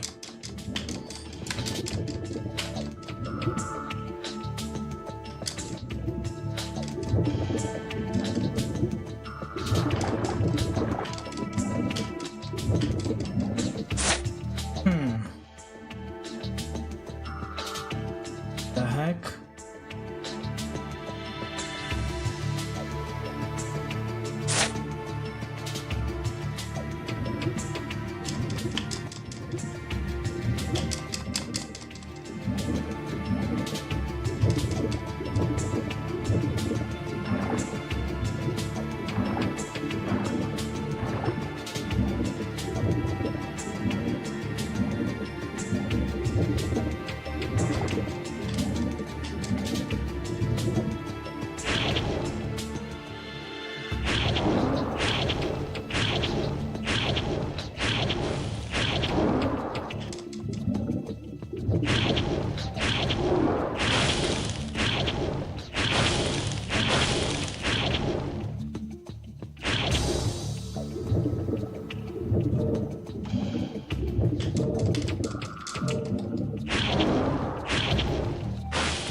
Okay, I got all my weapons maxed out. No new armlets I can buy? Okay. Let me see if there's any scarabs back here.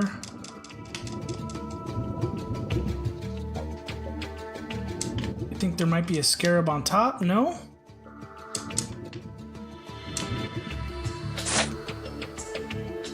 Where do I go?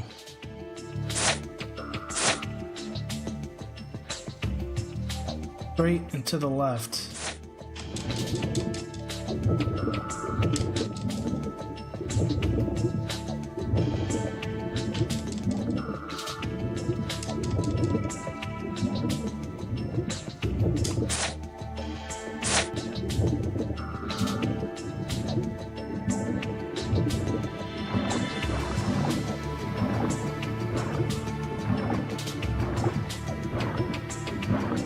Finally.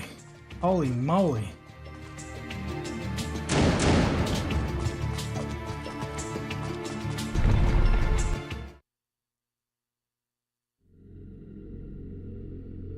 What is this?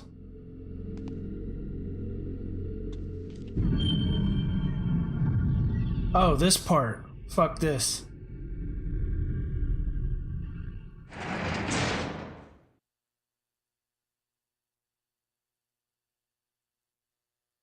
Oh. Oh.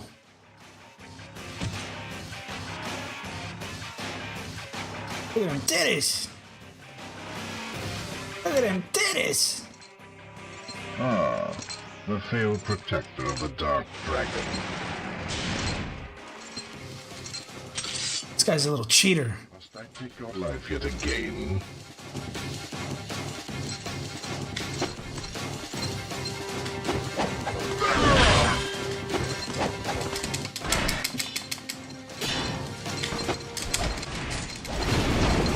Alright, time for me to cheat.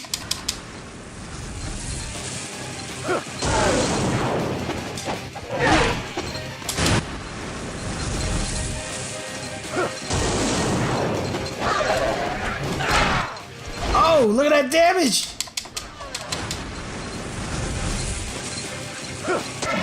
Boom! Hero mode! Easy peasy, lemon squeezy. Where is the Dark Dragon? It is in the hands of the Holy Vigor Emperor, your true master. You see, young Ryu, you are not so different from us. Those of the dragon lineage like yourself draw their blood from the same ancient deities as the fiends. You, most of all, should know that your true place is at the Emperor's side. My hatred will not be so easily defeated. I will bring about the awakening. I got your awakening.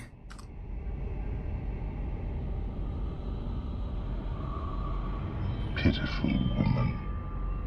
Your sister must be quite precious to Are you you. more of a top heavy or bottom heavy kind of guy? I don't know, man. I don't know. Just, I don't know. Like, I don't even want to look at her fucking disgusting boobs. It's sickening.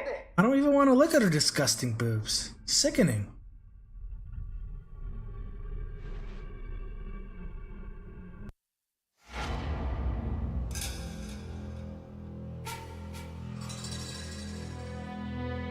Like, the chick I'm gonna see tomorrow has some beautiful C cups. I wish I could show you guys some footage of her, but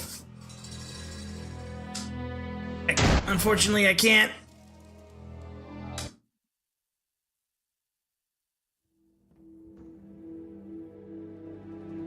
And then like another girl who I'm gonna see maybe this weekend is like tall, skinny, with fake boobs.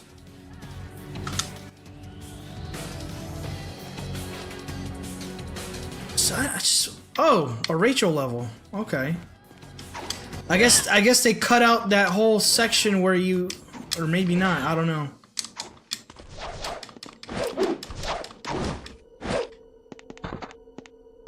Just, I mean, to answer your question, I mean, dude, I mean, everything in proportion. Everything in proportion, okay? If she has like a flat pancake, I mean, hold on.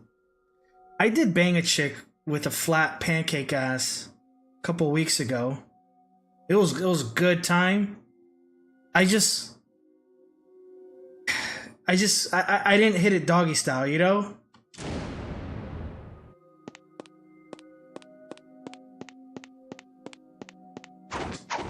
It depends, man. It depends. Like right now, dude, I'm at the age. The chick's gotta be sweet, man. She gotta be sweet.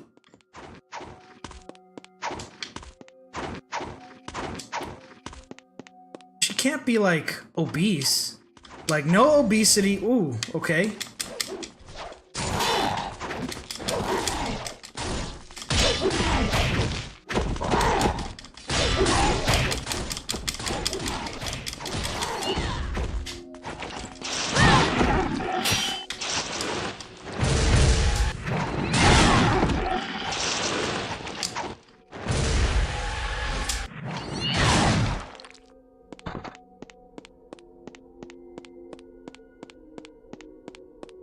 Portal. Hold on, before I go in there.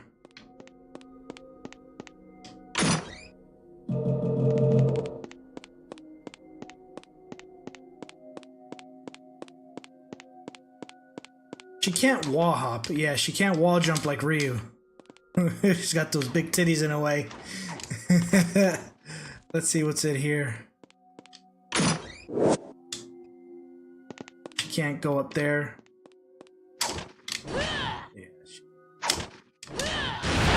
Oh no! I didn't mean to do that.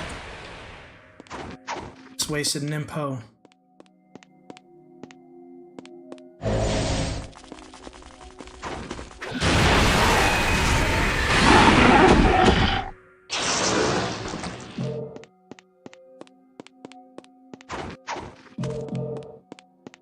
Let's see, hold on. I just gotta explore a little bit.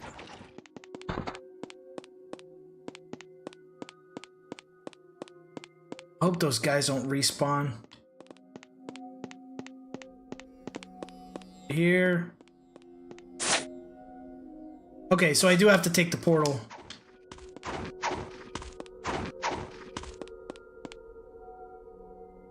Locked. Just like, I don't know, man. It just depends.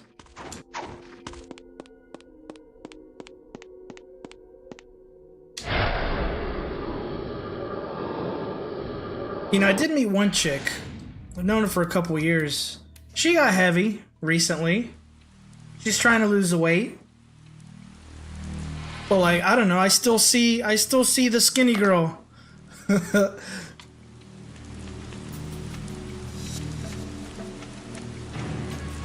was supposed to come hang out after the hurricane. She flaked on me. She said she got a flat tire or some shit like that. I was just like, yeah, whatever. Yeah, whatever.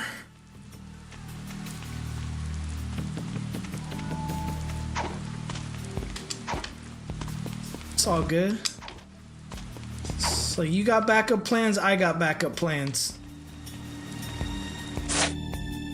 A lot of girls let themselves go. She says that it's because she's on what was it? She said what is it? Some la vacuna, some vaccine that prevents them from getting pregnant. And I'm like, you were on that and you didn't tell me? I could have been busting some nuts. She's like, all right, I'll let you bust a nut next time.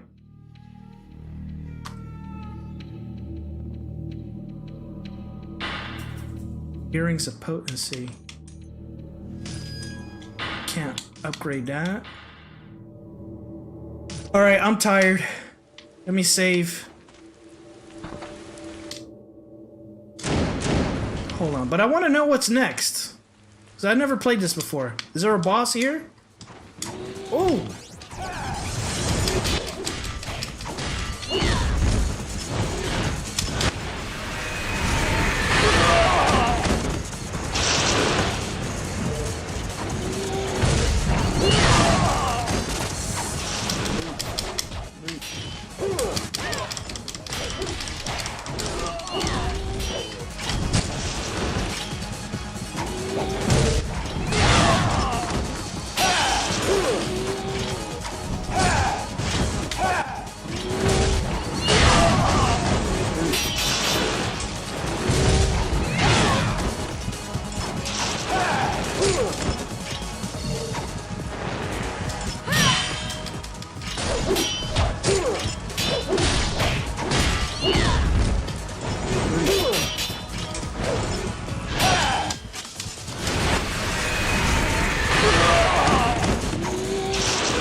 Come on. Hero mode to save the day.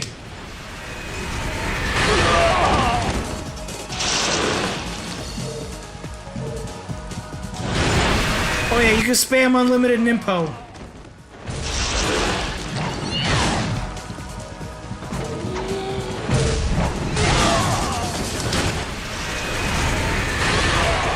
But there is a timer on it.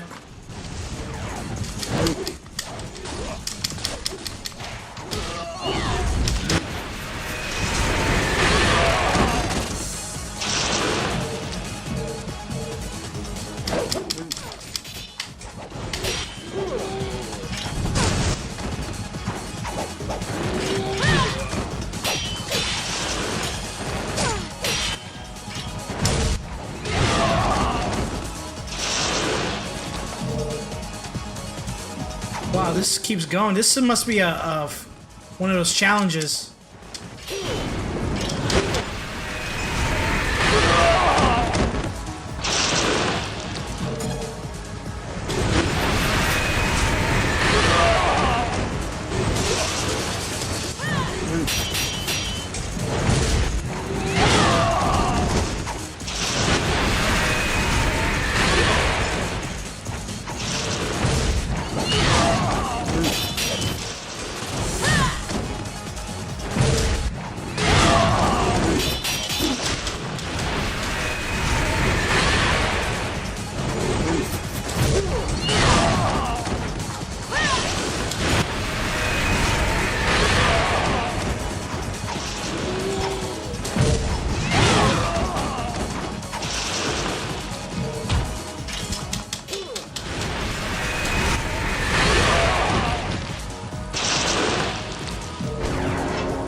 Damn, how many of these guys are left?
Probably another pair of earrings or another hairdo.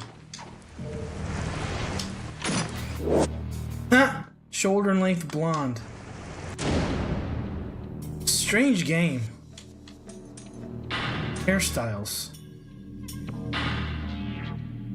Traditional, long flowing, shoulder length.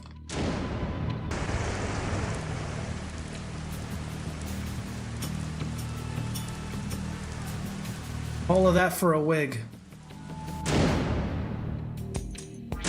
We'll just go traditional. Yeah, much better. Alright, let me save. Let me turn this off. It's 2 a.m. My legs are like, ugh, hurting. Boom. Okay.